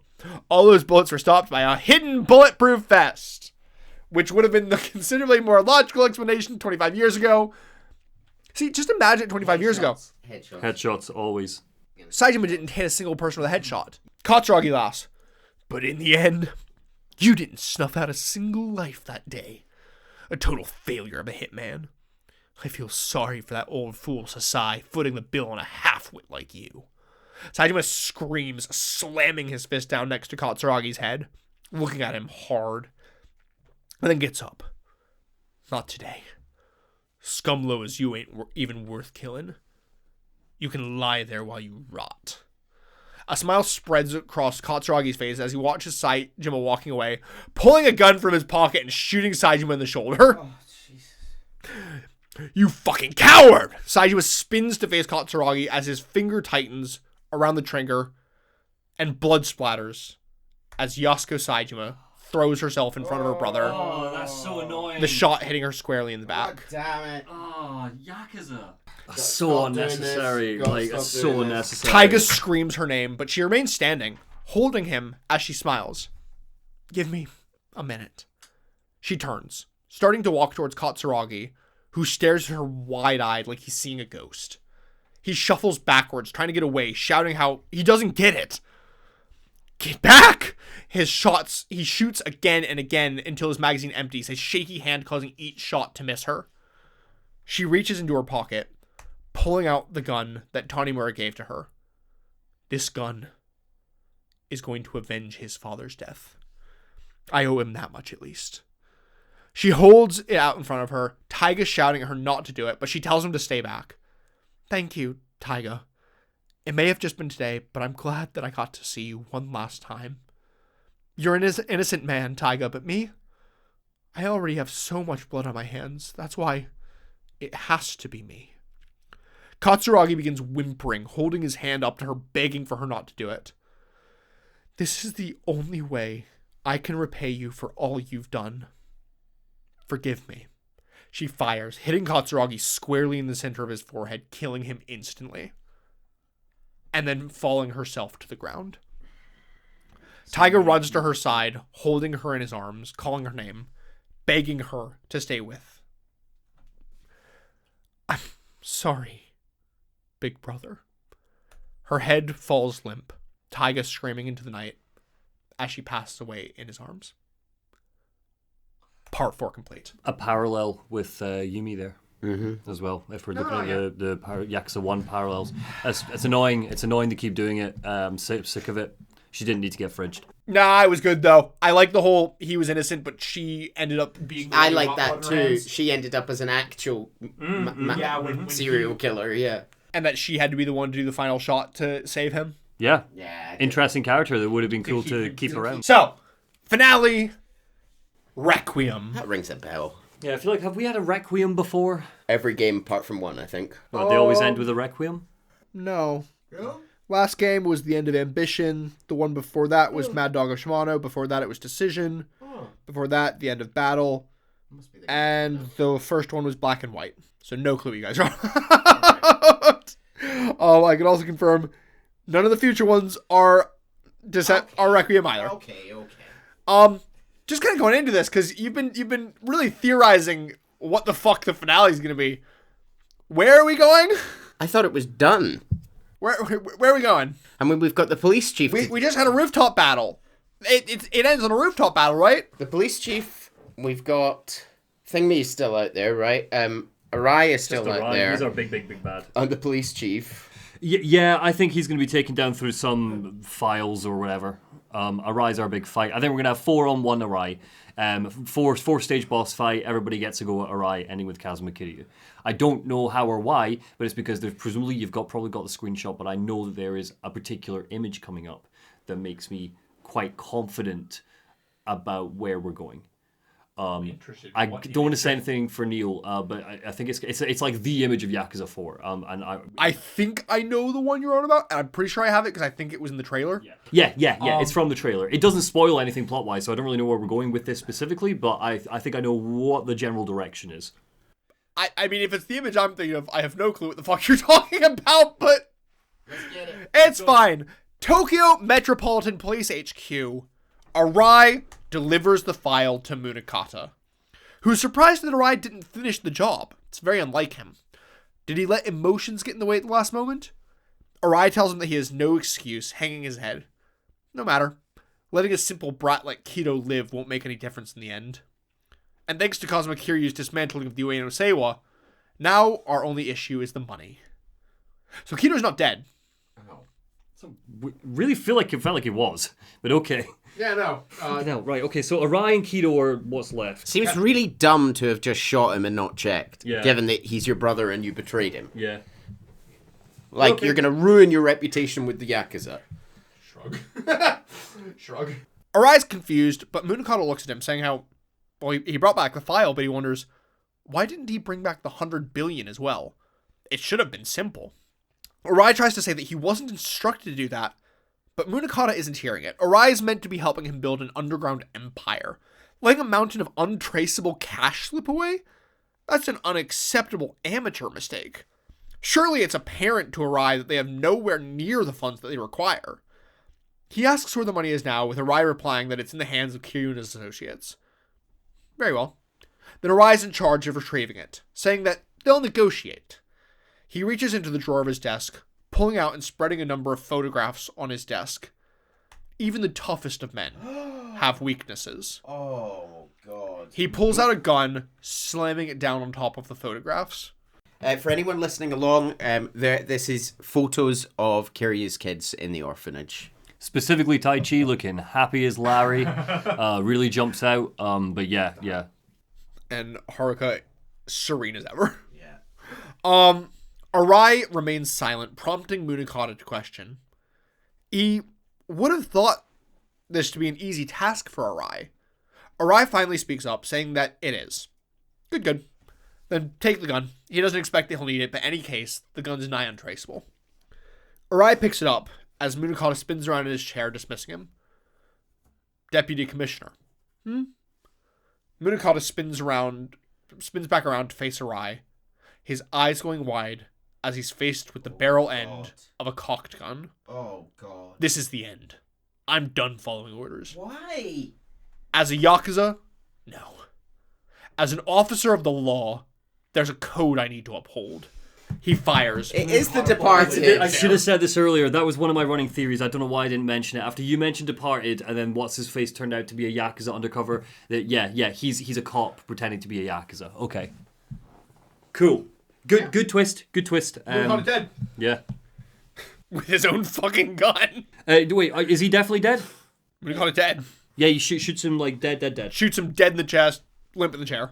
Can I ask about the status of Sato, the prison guard? Do we need to worry about him? I mean, beaten up. Yeah, he's not dead. But he's not dead. Cool, that's fine. Just And he's checking. back in Okinawa last time we saw him. Assumedly happily killing prisoners. Well, I was thinking, I'm still not sure if we're going to do four bosses or a couple. Cool, continue. The mood is grim back at Serena. Saitama sits alone in a corner while Akiyama's gone back to his office, both needing time to fully process the loss of Yasuko. So what's next? Obviously, they can't let things end like this. Yasuko's dead, Munakata's still in the force, and he's going to get away with bringing all of his plans to fruition. Saitama gets up, silently going to leave, Kiryu asking him where he's going, but he just gets a, "Don't gotta tell you that," in return. Kiryu tries to tell him that he'll be a free man once they use the evidence they have to get them to review his case, but Saitama doesn't care. Kiryu can do whatever he wants to do, and also he's not going anywhere, he just needs some air. As Saitama leaves, Kiryu's phone begins to ring. It's Haruka, her voice sounding rough. Uncle Kaz, Hamazaki-san, he's gone. Oh, God. He just passed away in hospital. According to the doctor, the cause of death was a gunshot wound to the back. They share a moment of silence before Kiryu thanks her for being there in his final moments. She tells him that he doesn't need to thank her before asking, "Hamazaki died protecting him, didn't he?" Kiryu confirms, saying that it seems like it, that he sacrificed his life for them. Then, I wish I could tell him how sorry I was. I was so wrong about him. She continues, saying that before he died, he left a message for Kiryu. "Keep the Tojo clan safe from the cops. It's the only proof left that guys like us ever existed." He asked that Kiryu would tell Saitama too. She tells him that she had the body sent back to Morning Glory, Kiryu telling her that he'll be back soon, and then they can give him a proper burial. That's a real shame. It felt like Hamazaki had stepped on an interesting path there that would be explored further with him becoming I thought more he and could have more moved into the orphanage. And Yeah, I everything. thought we were going to get like a really cute turn. It's a bit of a shame they've killed him off. No nice characters seem to make it to the next game. Like he had just started going Why from Mr. Meat Cleaver Hamazaki would end up being a nice character. Well, no, that's the thing. That's the fun thing. Is like seeing an absolute piece of shit start to change and evolve, and they've just killed him off. I don't know. I'm actually legitimately quite disappointed about that. Yeah. Bit of a letdown. It's fine. Look, I get it. It's fine. People die all the time in these games, but that one's. I'm not crushed in the sense of I really liked Hamazaki. I'm crushed from a narrative standpoint that potential is gone. I don't know why this is making me think about. This is the exact opposite critique you had back when you were playing Final Fantasy XIV. Saying that Final Fantasy XIV was way too bloodless. Yeah. And this is just too blooded. It's not too blooded. It's just there's characters here where it's like, God, that'd be interesting to explore in a future game. Oh, okay, well there goes that exploration. You know, oh wow, serial killer woman, stepsister of dead. Oh, okay, right, okay. Secret sister, not secret sister, but like sister character who would do anything for dead. Okay, right. It's like. Slow down a wee bit, Yakuza, and let some of these characters breathe a bit longer, franchise-wide. Now. Which is fine. Look, it's fine. It's a choice. It's just not a choice I particularly like. No, you will die. Kiryu heads up to the roof, finding Saitama looking up into the sky. He tells him about Hamazaki, or he tells him that he's not out for revenge. Doesn't give a flip about hunting down some dirty cops either. Kiryu gets a conflicted expression, telling him that he just got a call from Haruka, that Hamazaki's gone. He continues telling him about how he took a bullet protecting him and Yasuko, and he was in peace in his final moments. Lastly, he passes along Hamazaki's dying message before sitting back on a railing, looking up into the sky. It took me 40 years to realize this, but for guys like us, our lives aren't really our own. There's always someone new to help, someone we need to protect. These past 2 years, I fought that fate with all I had. But I'm done fighting. It's time to accept the hand I was dealt. We have to do this, Saejima. Too many people depend on us. Their dreams depend on us. I mean, he's kind of right, but it's annoying. Is Kiryu 40? That's the biggest twist for me. Is he 40? Well, he was a young man in the 80s, and this is 2010. I do keep forgetting the first game was the 80s, yeah. 20 in the 20-something. 18 in the 80s, I think? I think he's in his early 40s. Oh, yeah, by this point, he's definitely in his 40s by this point. He's right, comes a voice from the stairs as they're joined up by Tanimura and Akiyama. There's still plenty of work to do. Akiyama smiles. You ask me, a tiger belongs in his jungle. And besides, I think all four of us have some unfinished business. They head back into New Serena, where Akiyama has a plan. They're going to use his 100 bill as bait. Chuck it up on the top floor of the Millennium Tower and wait. Not really sure who's going to show, but somebody probably fucking will. You. Thinking of everybody involved, Munakata, Arai, Kido, the Tojo, they're all playing different roles in this little performance. But they have no idea who the actual, ringleader is. Until they get them all in one place, they're going to be shooting in the dark. Akiyama puts his hand in, and with Tanimura cringing hard as shit. Can we not do the whole go team thing? It's corny. Oh, get over yourself. This is important. Now give me those hands. Kiryu lets out a small laugh, because Kiryu's always on board with this kind of shit. Smiling as he puts his hand in, making Tanimura kind of give it as well.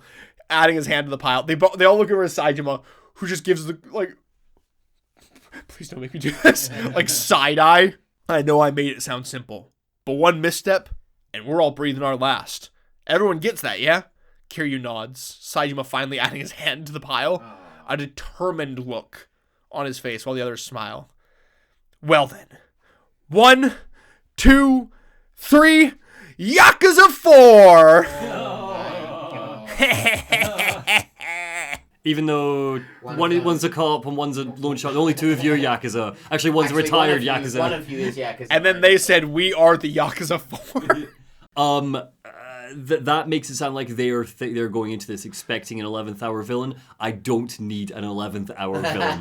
We have Arai and we have Kido. I think it's less that they're expecting an 11th hour villain. It's more they don't know who of the villains they already know is the one who's really kind of pulling the strings. Right. We have 2 villains left unless we're counting Prison Officer Saito. I've got a log here, people. They're crossed out, they're rewritten, they're crossed out again. They break off, heading to prepare for their final fight. Saejima fights a Kappa. Yeah. A Kappa fights Saejima. What's happening? Kiryu finds a baby. What does he? What? The baby pisses in Kiryu's face. What's going on? Akiyama names the baby, which I would like to put is a free text box choice. The player can name this baby whatever the fuck they want. Which, a lot of power. Are they not prepping for a final fight chase? Kiryu kills the ghost of Gary Buster Holmes, which isn't actually a ghost, but people think is a ghost. He just kind of fights Gary Buster Holmes. What the fuck? I want you to do all side quests like this. What is happening? Guy, if you're listening, we can't help you. You just need to look at the images on screen. Yeah, it is exactly as is being described.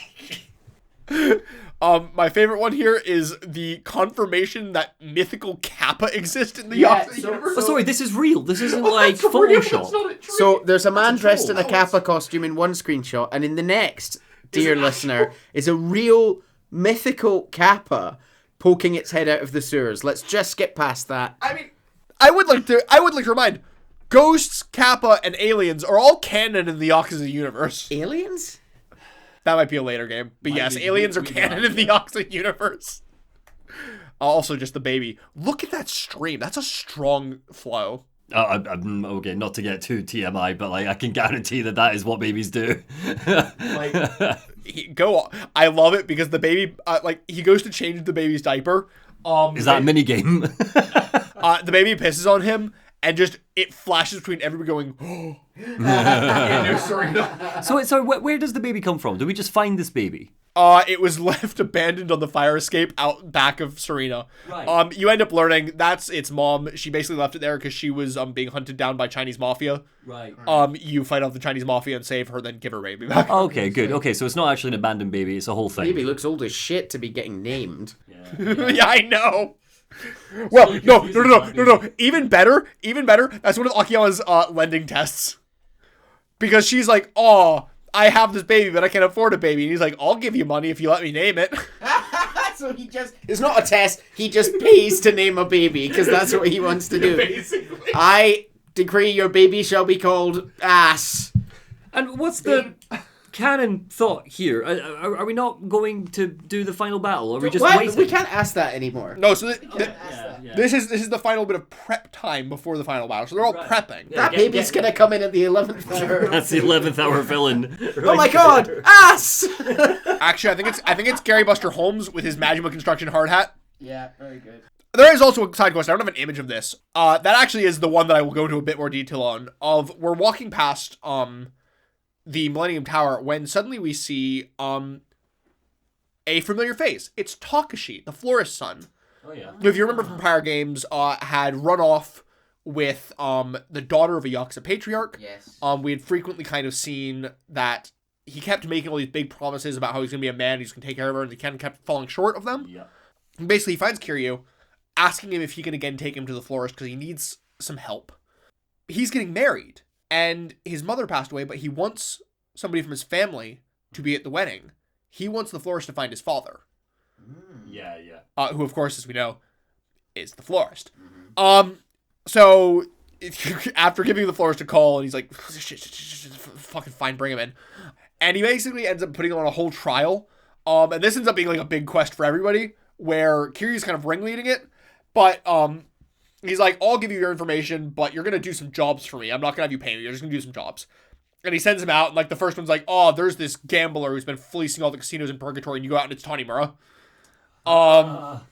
And then there's another where it's like, there's a drunkard at all the hostess clubs, and it's Akiyama. Right. And there's another, he's like, there's this thug beating up people on the street, and it's Saejima. So he's like kind of called in favors from all the team, while Kiryu's kind of ringleading this. And time again, we kind of see that he really has grown. And he really is dealing with these considerably more maturely, considerably more level-headed. He's actually standing up against these people. And he finally comes back, and Kiryu gets a call from the florist, being like, fine, I'll tell him. Come. And he comes, he picks up some flowers from the florist, and he calls up Takashi, and he's like, hey, let's meet up. I have the info. And he gives the bouquet to Takashi, and he reads the whole card, and he goes, oh, my dad's dead. So the florist just fucking lied to him. But Oh my god. he kind of puts the card down, and he looks at the bouquet, thinking, these are my mom's favorite flowers. Saying how back when his mom was alive and his dad was still around, his dad would give his mom these flowers all the time to see her smile. And even after he disappeared and she died, regularly he would find these flowers at her grave. And he kind of, looks at these flowers, and he looks at the message, and he understands. And he tells Kiryu to come to his wedding. And it's a nice little moment. Oh. And yeah. Yeah, fuck the florist, but for his son. I think it's kind of, that's his way of telling him, I am alive, I personally can't. So yes, fuck the florist. I want nothing to do with your son. The person who could be your father isn't here. Yeah. I agree. Who your father was is dead. I am now the florist of Sai. Yeah, I get it. But yeah, no, fair enough. Cute. Yeah. The next morning, the boys hold a small service for Yasuko on the roof. As they finish paying their respects to the small picture of her that they have, one by one, They take their leave, finally leaving Saijima alone with his sister. This is a touching moment, and I like how much you can tell about each character from the way their suits are done. So I'll start with Kiryu on the far left. He's got a relatively modern, for the time, single-breasted suit. They're all wearing black suits with black ties, in theory. Kiryu's got the single-breasted suit and a tie done up really nicely. Saijima, to his right, has a big 80s double-breasted suit with a slightly scruffy tie to match his scruffy demeanor.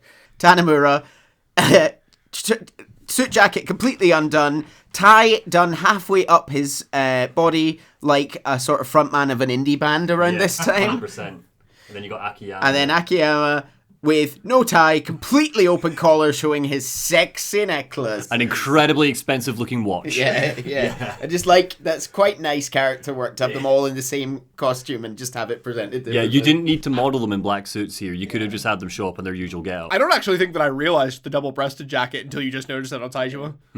Yeah, it makes sense, A, because he's a big wall of a man, but also he's probably a little out of step with fashion things of the time.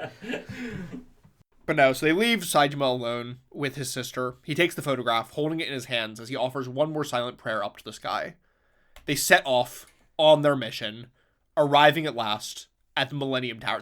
I thought this was the image you were on about. This is the image I was have no talking about, clue Neil. what this implies to you. What this implies to me, I don't know anything. This is just an implication for the image. It's just their faces. It's these four lining up together, looking up at the Millennium Tower, which tells me that it's going to end on a rooftop. It's going to end on the top of the Millennium Tower. Yeah. That's all that tells me. We already knew that. They said they're going to put the money up there as bait. Yeah, but I think Monty said that before we got the bait. I suppose. Yeah. I got you. Thank you. Yeah, it's a cool shot. It's a really cool shot. Yeah. They don't know who's going to take the bait, but it doesn't matter. They're not letting anybody fuck with the Tojo clan. Because these two have so much stake in the Tojo clan. I feel like he's just here for the bands. Oh, yeah. I feel like Akiyama's here for the There's fucking... three, like, really... Akiyama's bored. Akiyama at this point is purely like, I mean, I guess it's the 10 bill from... Yeah, it's my money. A while ago. If I could get it, cool. If not, fine. They really make a spectacle of it. With the 100 billion stacked in a full pyramid on the roof. I hope it doesn't get windy. In the middle of the helipad, all the lights are flashing in sequence, pointing inward, almost like, look at this money. Yeah. Come here, kids. Yeah. Really making sure that, nobody can fucking miss it. And then we hear speaking. You wasted no time in getting here, Chairman Dojima. Daigo walks out from one side of the money pyramid as Arai walks out from the other. Arai tells him that he did expect him to show, after all. He knows that it's been Daigo this entire time who's been engineering Kido's moves. Isn't that right, Kido? Kido also comes out from behind the pyramid, joining them all on the roof. He asks how long Arai's known. It's been some time, ever since Kido told him of the plan to steal Akiyama's money, pretend to give it to Katsuragi, and ultimately invest it in Munakata's plan. He may be Arai's sworn brother, but there's no way that he could have known about his connection to Munakata. So who would have filled him in on that little detail, other than Daigo? Daigo nudged closer to Katsuragi, having him squeal about the 100 billion. Katsuragi, desperate after Munakata abandoned him, was all too easy to manipulate into slipping up. And slip up he did when the Ueno Seiwa fell by Kiryu's hand. You look like your mind is breaking a little bit. I'm not sure whether or not this is a 4D chess by Daigo, or whether or not this is Daigo's our 11th hour villain, and I'm waiting for you to finish. Okay. Because I'm freaking out a little bit. Can I just say now? I have always hated that guy. I have nothing but faith. Useless asshole. I have always hated that guy. He's a useless asshole, and he don't wash his ass. There was one hiccup in their plan, though. Or in his plan. The death of Yasuko.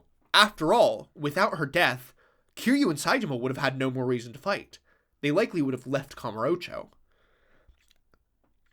And all it took was leaving Kido alive to run back to Papa Daigo to confirm his suspicions. So he intentionally left Kido alive. Yeah, that makes sense. Right. So tell me, Chairman, when did you decide to betray the Tojo to get at this money? Daigo doesn't see it as a betrayal, but what else could it be? He spat on Kiryu and Saijima's legacy. Them and everyone else who ever made the Tojo clan great. He even served Majima to Munakata on a silver platter. Daigo tries to defend himself, saying how the clan isn't what it used to be. They have over 100 families, 30,000 men.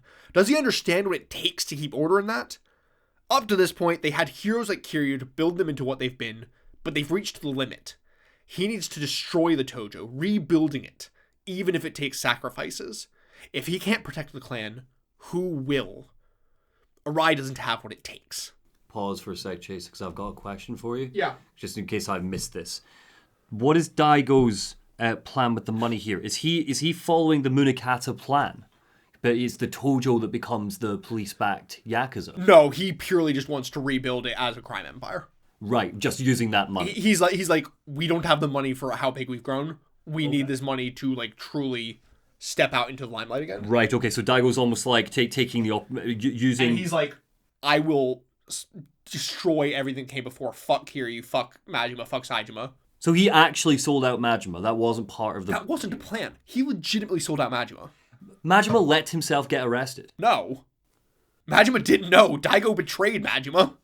Majima has like 300 men right outside, and he's not scared of the cops. Why would he let himself get arrested? Okay, we'll come back to that. I feel like you're assuming that everybody sees a cop and is just gonna punch the cop. Yeah. And not... I assume that Majima would. Like, keep in mind, they are all technically legitimate businesses. Like, they do follow laws. Like, if a cop comes to arrest, they're not just going to, like, fight them, because that's going to cause more trouble for the family.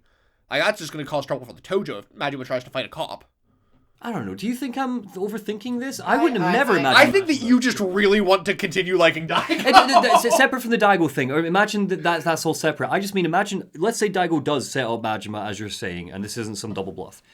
I don't follow the logic that Majima would give himself up willingly. That Majima would give himself up willingly.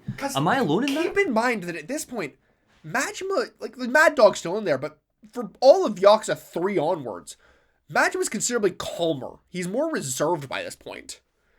Like, he's a lot closer to, like, Yakuza 0 Majima. Fair enough. I think, okay, that's disappointing, but that's... And I think it's not really a matter, like, at the end of the day, Majima's not an idiot. He's not gonna try and cause trouble for the Tojo, especially when he promised Kiryu that he would keep the Tojo, running. And what exactly does Daigo mean by, burn down...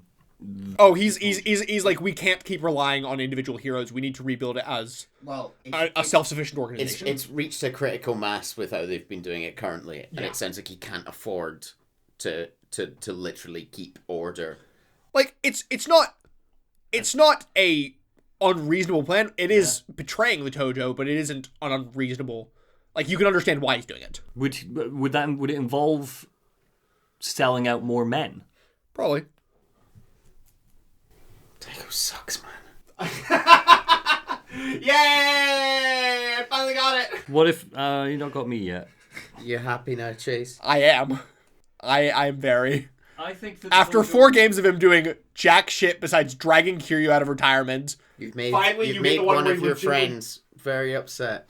Daigo, look, the Tojo was, with or without Daigo, the Tojo was on a train collision anyway. Well, you're not wrong. And this is just him trying to fix the train last minute. By throwing out some old parts and replacing them with shiny new ones. Including your favourite character. Yes, but that's actually, I stand by, I think that's really poor writing if that's true. About we have never seen Majima just really hit a cop for no reason. Like, he is a boss, and he is a boss of the Yakuza. He needs to pretend to be... Yeah, like, he's the boss of a legitimate legal organization with, like, hundreds of men under his service. Like, that family would get destroyed in a second if he fought a cop. He's not going to just... He's not going to just go crazy for the sake of saving his own ass. What happens? Anyway. Daigo. I know. Besides, Arai's not going about it any better. He claims to be the perfect Yakuza, but he's just another police whipping boy. Touche. But I'm no whipping boy. Arai reaches into his pocket, pulling something out and throwing it at Daigo's feet. His police badge. I'm not Yakuza. Never have been. I'm an undercover agent sent by Munakata to investigate the Tojo and seize control of the clan. Daigo and Kido, which why he's been spending all his time in a no-name family, 2-bit no-name, questionable. Feel like not the smartest plan. Daigo and Kido reel at this news. They don't know how to process it. But Arai isn't done, declaring that his time as a cop, too, is in the past. He betrayed Munakata, ended his life. He's nothing like Daigo. I'll bring my justice to the world, even if I have to fight fate itself. And I'll use this money to do it. Fool! Comes a new voice from the edge of the roof. Kuze. Munakata, back from the dead, and with an army of special ops soldiers. I'm not even going to bother crossing out any more names. I've had it. Everybody has died or come back this game. Does he load his gun with rubber bullets? I swear to God, Chase. I swear to God. Through the millennium of human history, one truth has been made clear. There's no overcoming your station in life. He joins the others with his group of armed special ops soldiers surround them. Arai doesn't understand. How is he still alive? Munakata answers this by shooting Arai in the chest. Oh. Arai falls to the ground, panting, putting a hand to his chest, but when he takes it away, no blood. Painful, yes, but it's far from lethal. A truly amazing technology, vastly improved in these past 25 years. I didn't point it out, but as per most of the other rubber bullet things, and also when Katsuragi was shot with in the jacket, no blood when he was shot. That's lovely, but also wasn't at point blank range, so it would stop his heart, regardless. Yeah. But it's fine, it's a video game. That old man. Yeah, it would kill him anyway. I mean, to be fair, this is also pretty point blank. They're like, what, 2 meters apart from each other at that point? Yeah. Maybe 3. That's fine, yeah, the magical rubber bullets. He explains his new toy, non-lethal riot control rounds, highly advanced rubber bullets, the very bullets that he put in the gun that Arai used to shoot him. Yes. Good. Your lack of finesse is what holds you back, Arai-kun. Justice is far beyond your reach. Oh, and Dojima-san, the same goes for you. Keeping the Tojo clan afloat must be difficult for a man of your inferior caliber.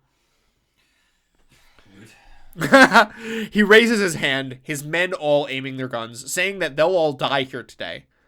No one is going to get in the way of my grand ideals. How are you going to kill him with your rubber bullets? No, his spec op guys aren't using rubber bullets. Oh, are they not? Okay. No. He only uses rubber bullets when it's convenient for the 40 tests. But before anybody can get a shot off, there's a noise in the distance. Is that a helicopter? Is that? No. Propeller planes? A helicopter comes soaring up to the roof, flying high above the assembled baddies as it begins to slightly lower, getting closer to the roof, sending gusts of air, and to the assembled horror of those gathered, sending the money in a cyclone around the roof.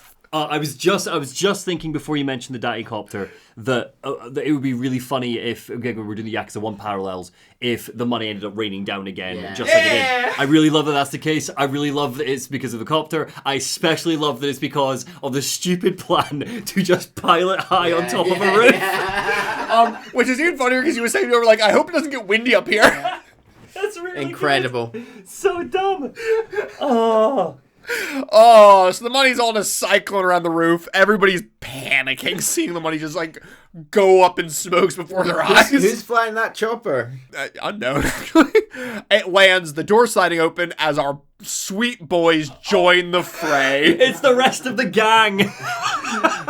Everyone is here. Amazing. Oh, I love they've arrived in their funeral outfits. That's really good. Oh, no, it's their uniforms. It's a baddie uniforms. Oh, yes. This is the Yakuza 4 official. Yakuza 4! Akiyama smiles over at the others.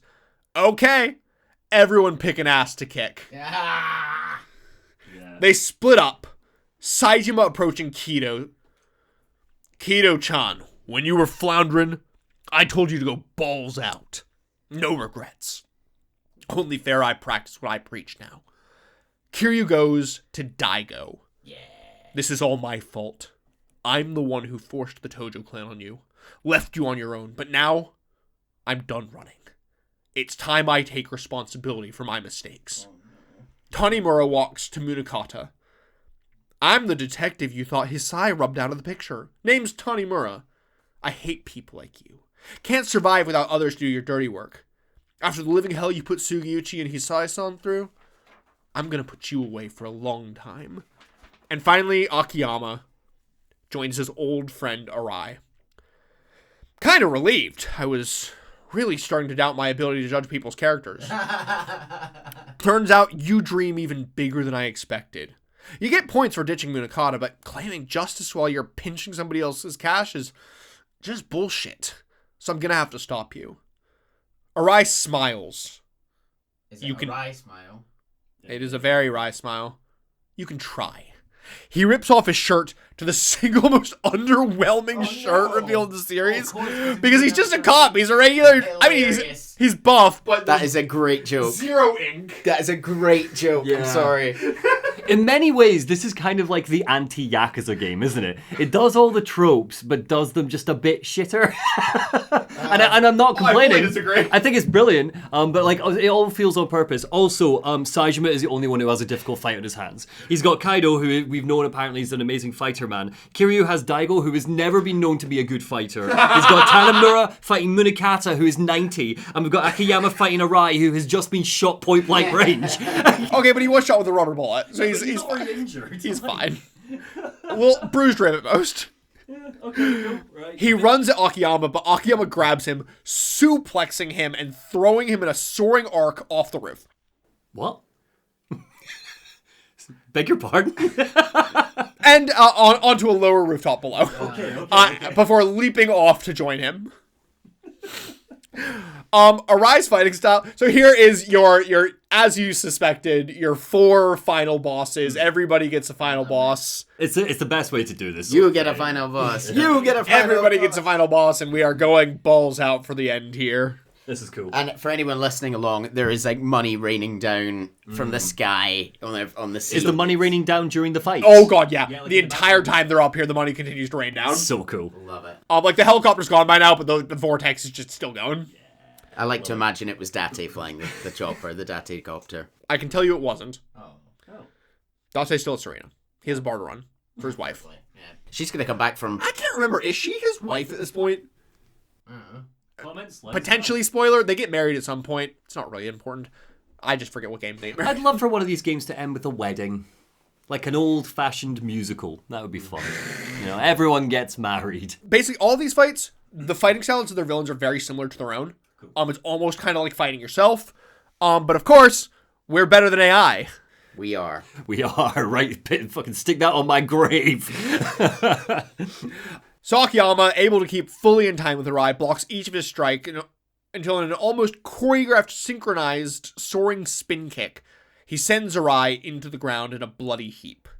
On the other side of the roof, Saejima keeps it calm, simply walking down to the lower roof before ripping off his jacket. Come on, Kido-chan. Your turn. Kido rips off his shirt. Also, strangely, not actually having any... I'm not really sure why Kido doesn't have ink. Oh no, of course, Kido's also injured because he got shot earlier. Yeah, he is also injured. I'm not really sure why Kido doesn't have ink. Maybe he... I don't think he's meant to be, like, new to the Yakuza. I'm wondering whether they just didn't want to pay for another tattoo to be designed. Yeah. Because it is, like, an actual, like, Yakuza tattoo artist in real life who designs other tattoos. He takes off his shirt, which, despite not having ink, way cooler than Arai's. Wow. Big guns you keep tucked away in there, Saejima flirts. I was just gonna say. Like a tiger hiding his claws. Kido slowly approaches. When I saw that cash at Akiyama-san's place, I knew my big chance had finally come. It's just like you told me, Saejima-san. You only get one shot in this line of work, and my time is now. Never felt so sure of anything. I feel like your time is not now that the money is, Go on. raining down over Kamurocho, but, go off, King. Saejima gives a bit of a cocked smile. Oh, yeah?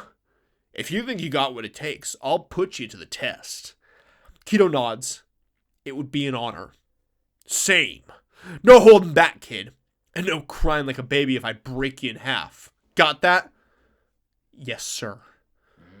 balls out, Keto. Is that his thing? It's just, he likes balls out. Yeah. Balls out. No dicks, just balls. Just balls. Just right? balls. It's not gay if it's just balls. They both lean back, slamming their heads into each other full force as the battle commences. Seems like a dumb way to start a fight. Okay, Kiryu's done this a few times. Joe concussion. Keto, similar to Saejima, also has the strength of a fucking truck, but he's more like, a Morrison's lorry, whereas Saejima's like an 18-wheeler. So Saejima, of course, breaks him like a fucking twig, as promised. Okay. Zoom to the other corner of the roof, where Kiryu rips off his shirt to flex at Daigo. Daigo rips off his in kind, giving us some of that sweet, sweet baddie ink. I think we saw his tattoo back in Yakuza 2. In Yakuza 2, we did see I his tattoo don't before. remember seeing it, so just to comment now, it is pretty cool. That is pretty cool. Yeah. I don't even know how to describe it. It's like a Buddha, fanged Buddha. That's It probably is. a proper. I think that's what it is, yeah. Yeah, it's very cool. And a dragon in a kind of running up a sword that the figure is holding, and sort of flames in the background. I wonder if the I don't, maybe not to read too much into the tattoo, but I do think it's quite interesting with the sword and the fact that the sword is the dragon and the dragon's on the sword is the idea, how he's. Kiryu. Well, I was thinking, No, he Kiryu's wields his- him like a weapon. Well, he carries is his right sword. hand. He's his Yeah. And maybe it's supposed to be. I don't know if that's purposeful on Daigo's part or just the tattoo. I mean, artist. Kiryu was the main male influence in his life for a few years, Yeah. Kiryu has very much become his sword of justice in many ways. Maybe it's just part of that. Anyway, Yeah. Kiryu looks at him hard. You ready to finish this? I am. If it were you, you'd probably try to rebuild the Tojo on your own, without all this money. Hard to say for sure. I'm not standing in your shoes. If I could leave the clan to you, I would. But I'm too prideful for that. I need to set an example for my men. Everyone who's followed me all this way. Just like you did for me. I never thought we'd end up going toe-to-toe again after all these years, but I have to say, I'm grateful for the opportunity, Kiryu-san. I like this. I like that. Kiryu leaps off the roof onto the glass penthouse ceiling below. Come on! Leading the Tojo's a heavy cross to bear. It's time you learn just how heavy. We'll see about that. Kiryu! He leaps off, soaring down like a hawk on its prey. They slam their hard bodies together, sweat dripping. They swing and swing and swing until their punches connect, grinding their stiff fists into each You've other. ruined it. Staring Hard hard, wet meat smacking against each other. staring hard into one another's eyes until with a scream, Kiryu slams Daigo into the ground. He finishes him. He finishes him. Monty checked out about 8 minutes ago. And in our final corner, Tanimura approaching the deputy commissioner. Blows him up. I'm not arresting you. He reaches into his pocket, grabbing something and throwing it at the ground. I'm turning in my badge, deputy commissioner. What I'm about to do goes against pretty much every rule in the police handbook. Munakata laughs. Spare me. He raises his hand as his special ops agents surround Tanimura. What can you do against all these men? You'll die like a dog. Just as your father did. Like Deputy Dog. Munakata-san, you just don't get it, do you? In this town, there are men who will take down 100 guys by themselves if they have to.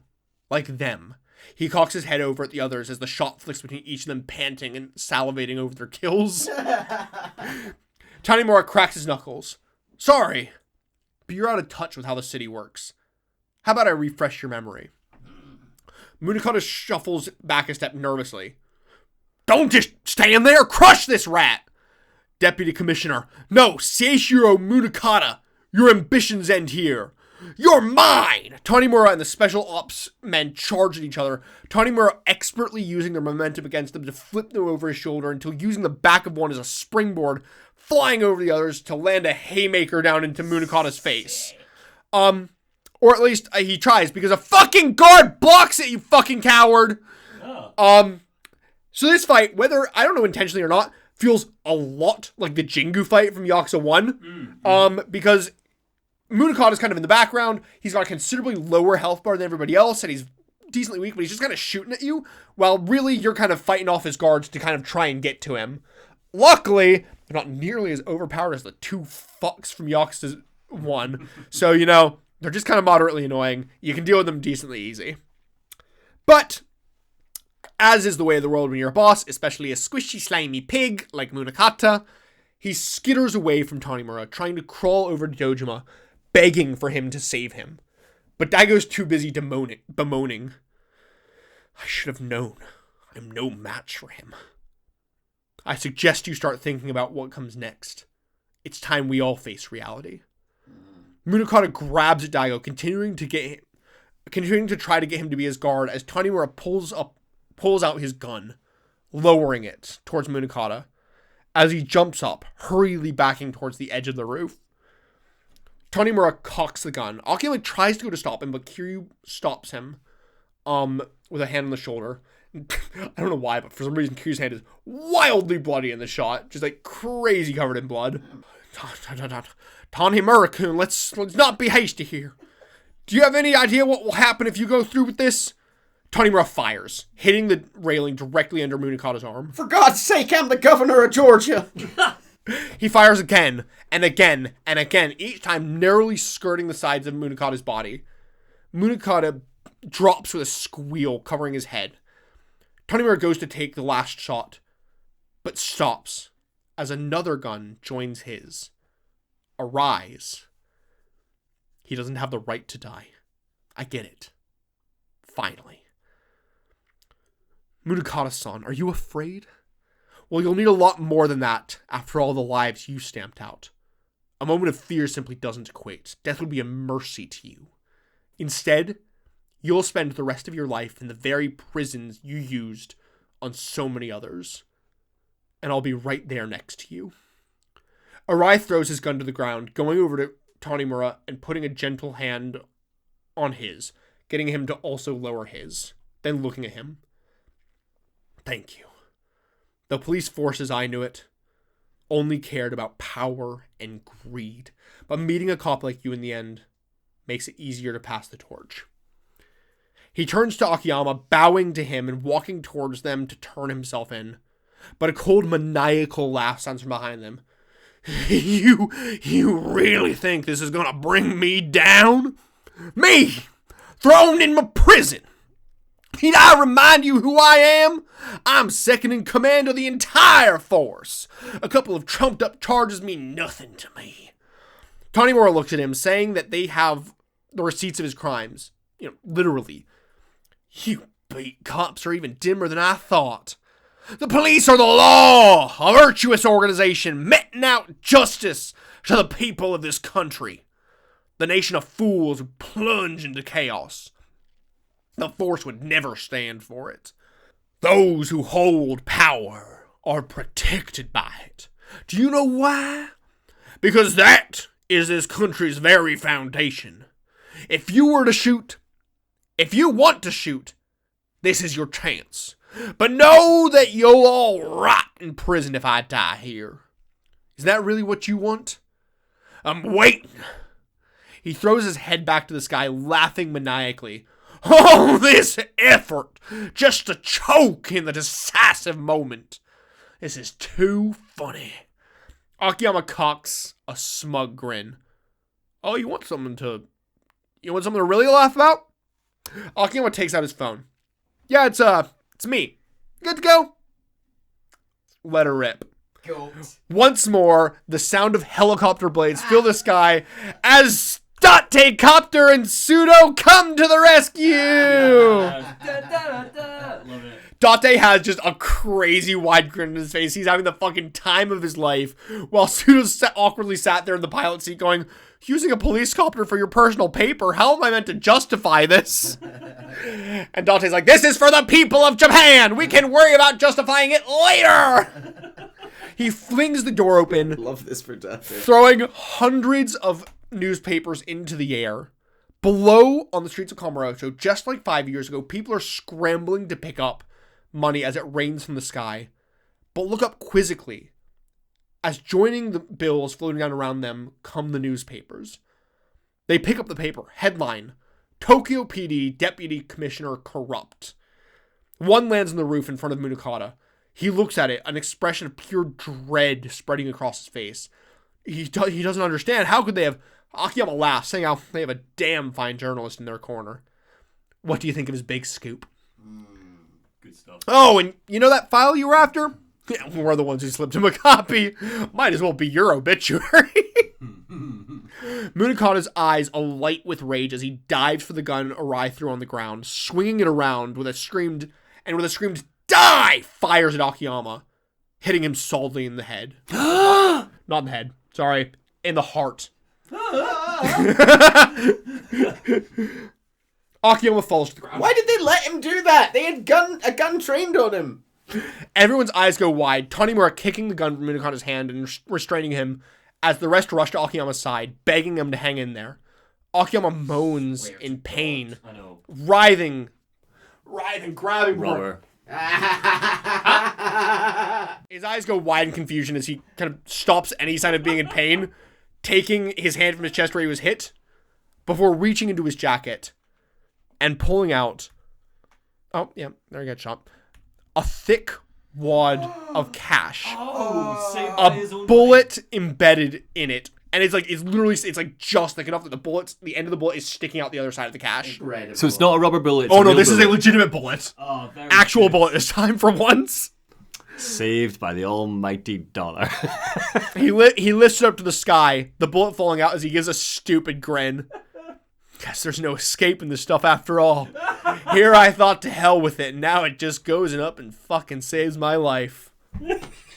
Fine. Arai goes to Munakata. Be a billionaire. Be a billionaire. It'll save your life. Arai goes to Munakata, putting his foot on the gun.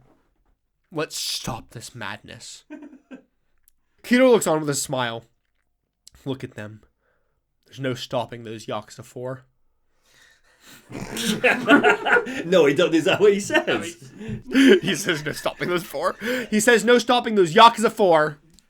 Munakata sits on the ground, a scowl on his face. He looks over at the gun lying on the ground Someone pick up that fucking gun. and lunges for it. What? Why has no one picked it up? Where is Kiryu? As the screen cuts to black, we hear a gunshot fire. For God's sake.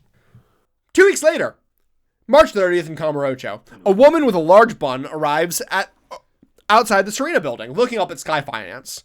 Tanimura sat in a car with a bored look on his face outside. She walks into the back alley behind the building, the camera zooming at a newspaper on the ground where she was. Deputy Commissioner's death, a suicide? Or maybe a corruption cover-up?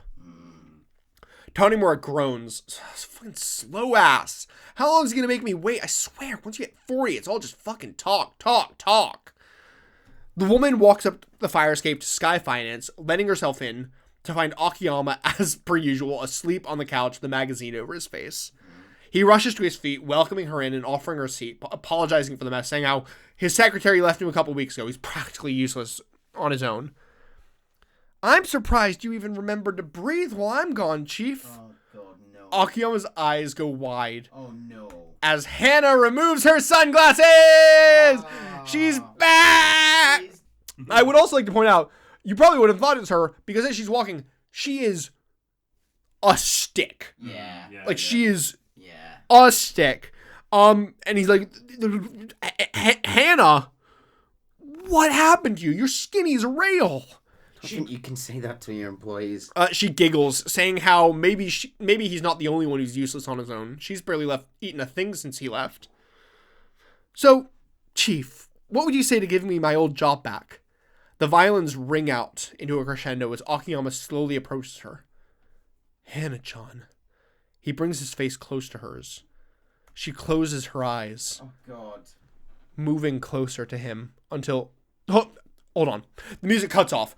I've got some spare yakiniku bentus over at Conrad. You want one? I thought you were going to be back any day, so I've been stocking up on them. Huh? Oh, you're so skinny. You must be hungry enough to eat a horse. Chief! Would it kill you to stop for at least 1 second and tell me how pretty I am? Oh, yeah, I mean, you look great. Say it like you mean it. Her eyes go wide as she sees her old desk. What the fuck? fuck did you do to my client registry? The camera leaves the office to Hannah's continued exasperated screams and goes to the roof, where Kiryu is stood with Date. Or should I say, Detective Date. That's right, he's redonned the tan coat and rejoined the force. No, he hasn't. He literally never managed to make a difference as a police officer and made a difference as a journalist. Yeah. But he's a cop again. That's a shame. And like Kiryu's like ribbing it. He's like, oh, you made it sound like I'm getting back with my ex-wife or something. Kiryu's like, well, you always were married to the force. Oh, from down below, Tanimura shouts up, asking what's taking them so long. They need to get a move on or Pseudo's going to chew them out. So, assumedly, they both now work for organized crime under Pseudo. Cool. Date smiles over at Kiryu. Sorry, gotta run. Kiryu returns a smile, which also, I would like to, I don't think this is a spoiler because he's a minor character. We never see Pseudo again after this game. Huh. Oh, weird. Not sure why. He just never comes back. I guess they never had a use for him. Date smiles over at Kiryu. Sorry, gotta run. Kiryu returns the smile, giving him a see you around. Some time passes, and Kiryu is in a plain black suit. Are you going now, Uncle Kaz? Comes the voice of Haruka. He tells her that he might be a while, and she smiles, telling him to take his time. Oh, no, you better not be. She sees him off as he walks through the gates of Tojo HQ. You better not. As befitting of the fourth chairman, all the members are out, bowing low as he enters. He pauses as a car pulls into the lot, coming to a stop in front of him. The driver gets out, opening the door for Saijima, donned in full ceremonial kimono, the likes of which we've seen previously donned by the family heads like Shimano and Kazuma back in earlier games. As he gets out of the car, all the men in the courtyard bow with a loud "Welcome back, sir." He walks over to Kiryu, stopping beside him, the two of them taking in the building. Kiryu looks over at him. This clan is the only proof we've ever walked this earth. Serve it well. You and the whole Saijima family. You can count on it. The electric guitar shreds as the camera cuts to a banner in front of the building entrance. Tojo Clan, Saijima Family Patriarchal Inauguration. They look to the door where Daigo and Majima are waiting for them. Oh. Kiryu smiles. Come on. We have work to do. And as the guitar shred out, we go to Finn. And that's Yakuza 4! Okay. We did it!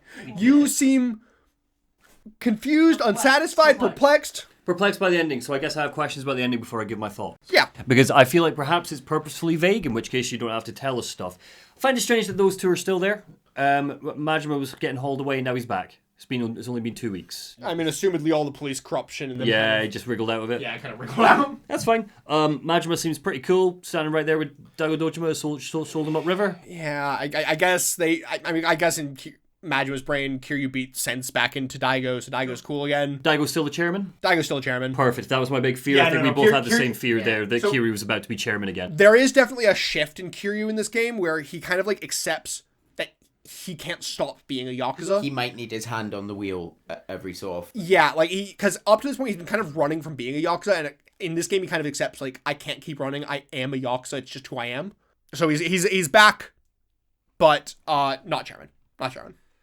I think I love this game, by the way, and I'm about to shower it with praise. I just want to kind of flag a couple of feelings I have about it, about that ending and about the overall. And maybe it's me. Maybe I didn't clock it.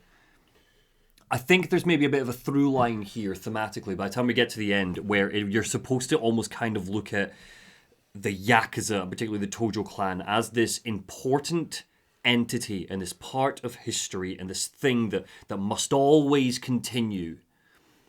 I mean, the lines about, it's proof that we walked this earth. I know that Munakata was a villain, but obviously his whole thing about how, like, well, it's really the cops and the Yakuza that rebuilt Japan after the war. And these little bits that you get about, like, the good, the necessary bits of the Yakuza to keep it going. And I don't think I've walked away from this game with that sense. that the Yakuza is a necessary thing that must exist and must keep going, which is fine. And it's a criminal organization, and I know that that's not, you're not supposed to walk away from the Yakuza franchise thinking it's the best thing in the world or anything. But I still don't believe that it is a good thing that Kazuma Kiryu has returned to the Yakuza in any capacity. I mean, fair. Which is fair enough, and that's just because I like the orphanage stuff so much. Okay. Do you have any thoughts, Neil, or do you want me just to rattle through some of my thoughts? I wrote down some things. I have thoughts. I really enjoyed it. It's probably top half for me so far. Yeah. I think that the 4 protagonists sticks the landing. Yeah. Obviously you have your favorites. Did a lot better than Zero did. Oh, yeah. I think letting a character finish their entire arc without cutting momentum. I think it's very bold Much to do that. It was a very bold choice for them to go full character, come together, and you could. And obviously they try and mitigate it, but a little bit by you might see character 1 in character 3 story a little bit. Yeah. But like it is bold and it really works. I love that rooftop finale. Yeah. It might be my favorite of the rooftop finales. That's so bad. It's fucking good. The money shot. The money shot. They're like, no, we'll just completely pull the rug for all of you. You know? Yeah. Love that. Nobody wins in the end. I love Yeah. that. Best finale, I would argue, in the entire series. Yeah. There's beats like, one's finale I still stand by as being really good because it's Nishikiyama and there is power to that, but just the hype and the 4 bosses and that feels really good. Combining that with, I've written here, Daigo's downfall hurt, and I wish we got more exploration of that. It feels like for that reveal to have weight, even knowing him as a character, and I know it's because we've been doing the Daigo thing, right? But sincerely, to see him sell out the Tojo clan, I wish we got more Daigo scenes to hint at that throughout. I mean, we've been getting that since 2, though, because every single time that Daigo has an issue, he's never able to solve it on his own. He always just crawls back to Kiryu. Yeah, that's it. I follow the logic of him being useless and all that sort of thing, but I mean, like, that speaks to him being useless. I mean, narratively for this game, him believing that the Tojo clan is broken as it currently exists. No, but that's his point, is if he as the chairman has to keep crawling back to Kiryu every time, it as an organization doesn't work. Yeah. He needs to redo it so they don't need to. I just wish we saw more reflection of that by him. Bodes ill for the future because we've now kind of returned to that situation where Kiryu is going to be a little bit more present, helping him steer the ship.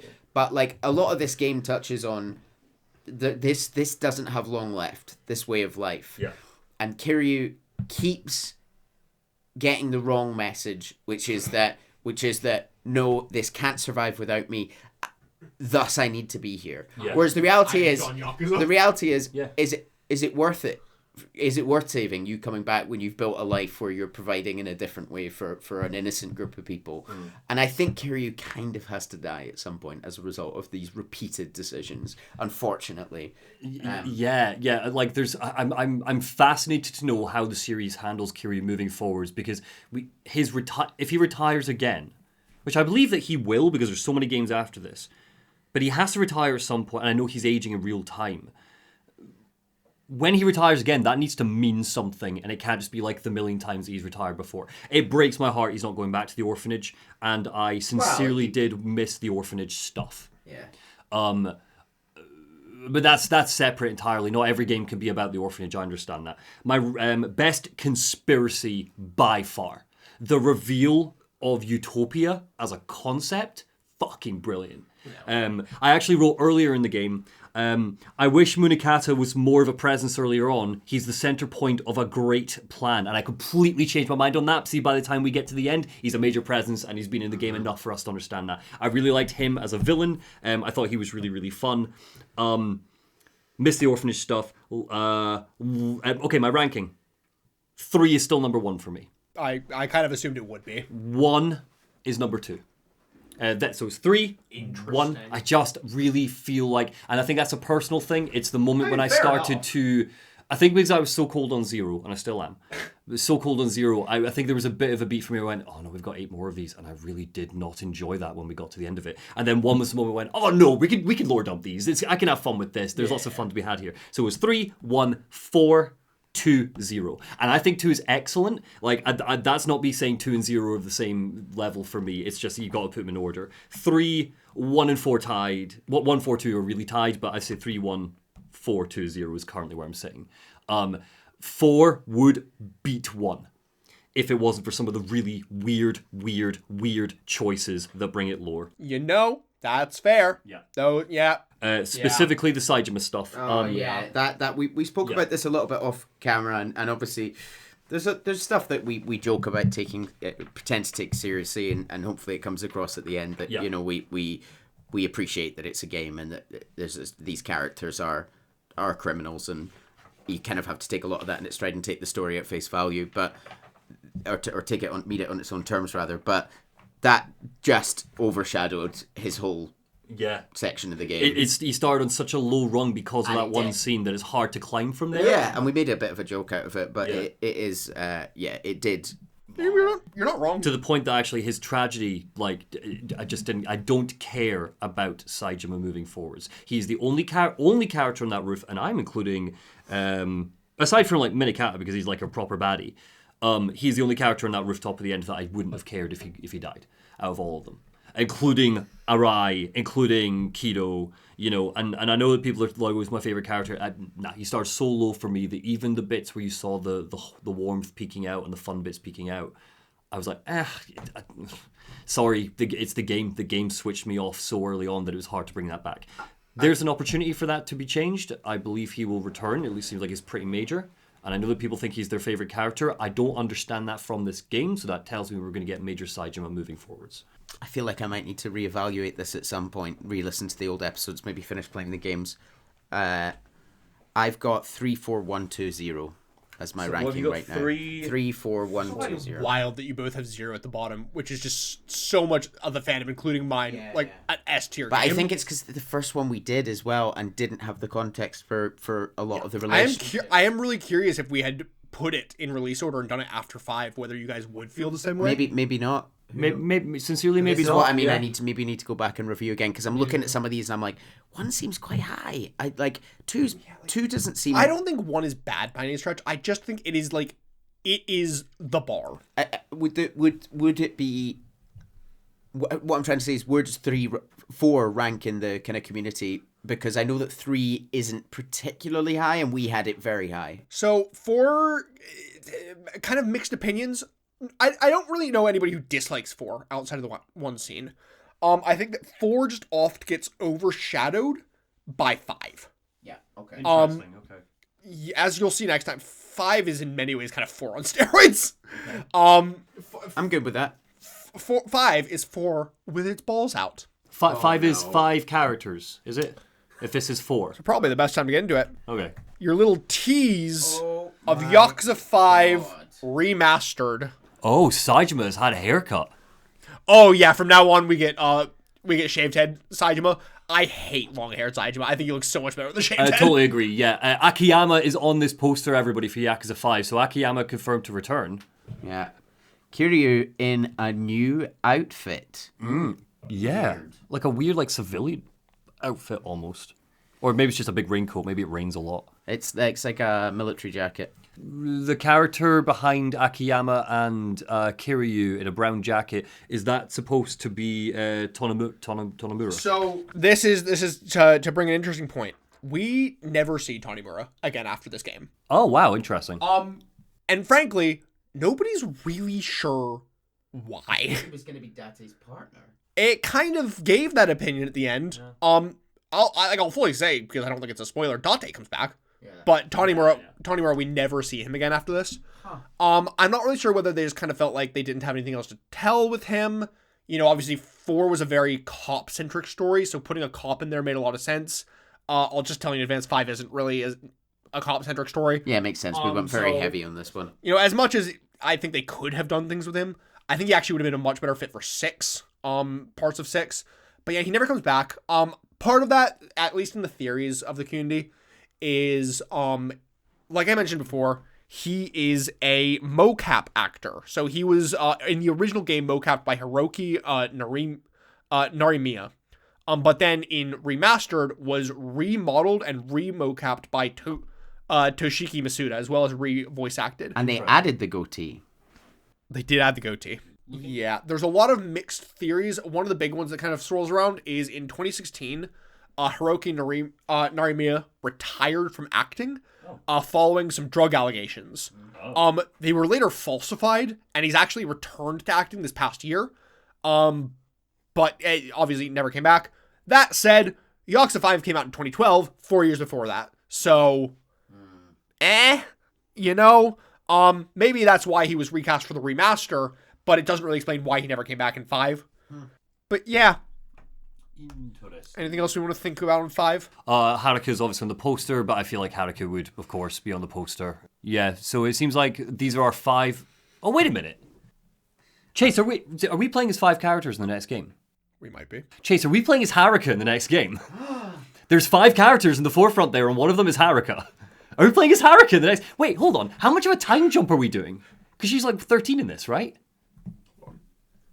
She looks young here. She still looks quite could be young. like 15 maybe here, 16. That's a choice.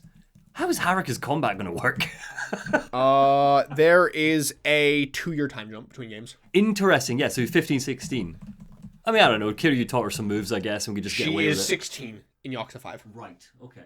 If we are, I'm so hyped if we're playing as Haruka next game. Like, I am so hyped if we're playing as Haruka next game. Oh my god, because I've had the theory that she's going to do an idol thing. Okay, right, yeah, okay. So maybe we're going to do idol stuff. Idol stuff will be good. What, She's gonna punch a Yakuza in the face. what can fans of Lore Dump look forward to next, folks? Well, here's a little tease.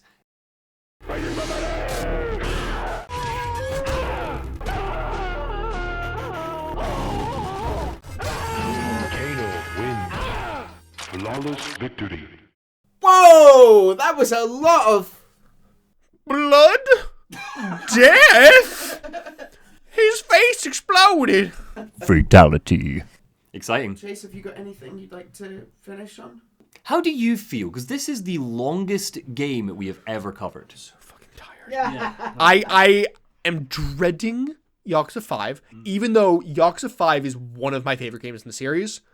Potentially, it's my 3rd favorite game. Is it as pacey as 4? Because even though 4 is so long, it does feel like when each part ends and you go, yeah, okay, that was a good little bit. Debatably. The difference about 5 has so much more side content than 4 does. Cool. And a lot of it is the more silly, campy stuff that we like throwing in. So it might end up a balancing issue for you. Oh my god, because it's 5 chapters longer than Yakuza 4. Yeah. Plus, I cut most of the side content for shit. This is why we're doing Mortal Kombat next, so that we have a bit of a runway. But I'm very excited to get to 5. I don't think you guys can even predict what the fuck's coming in 5. But we'll get to that when we get to that. In which case, we're gonna say goodbye. Thanks so much. Bye. Daigo. Daigo. Daigo. Daigo. Daigo.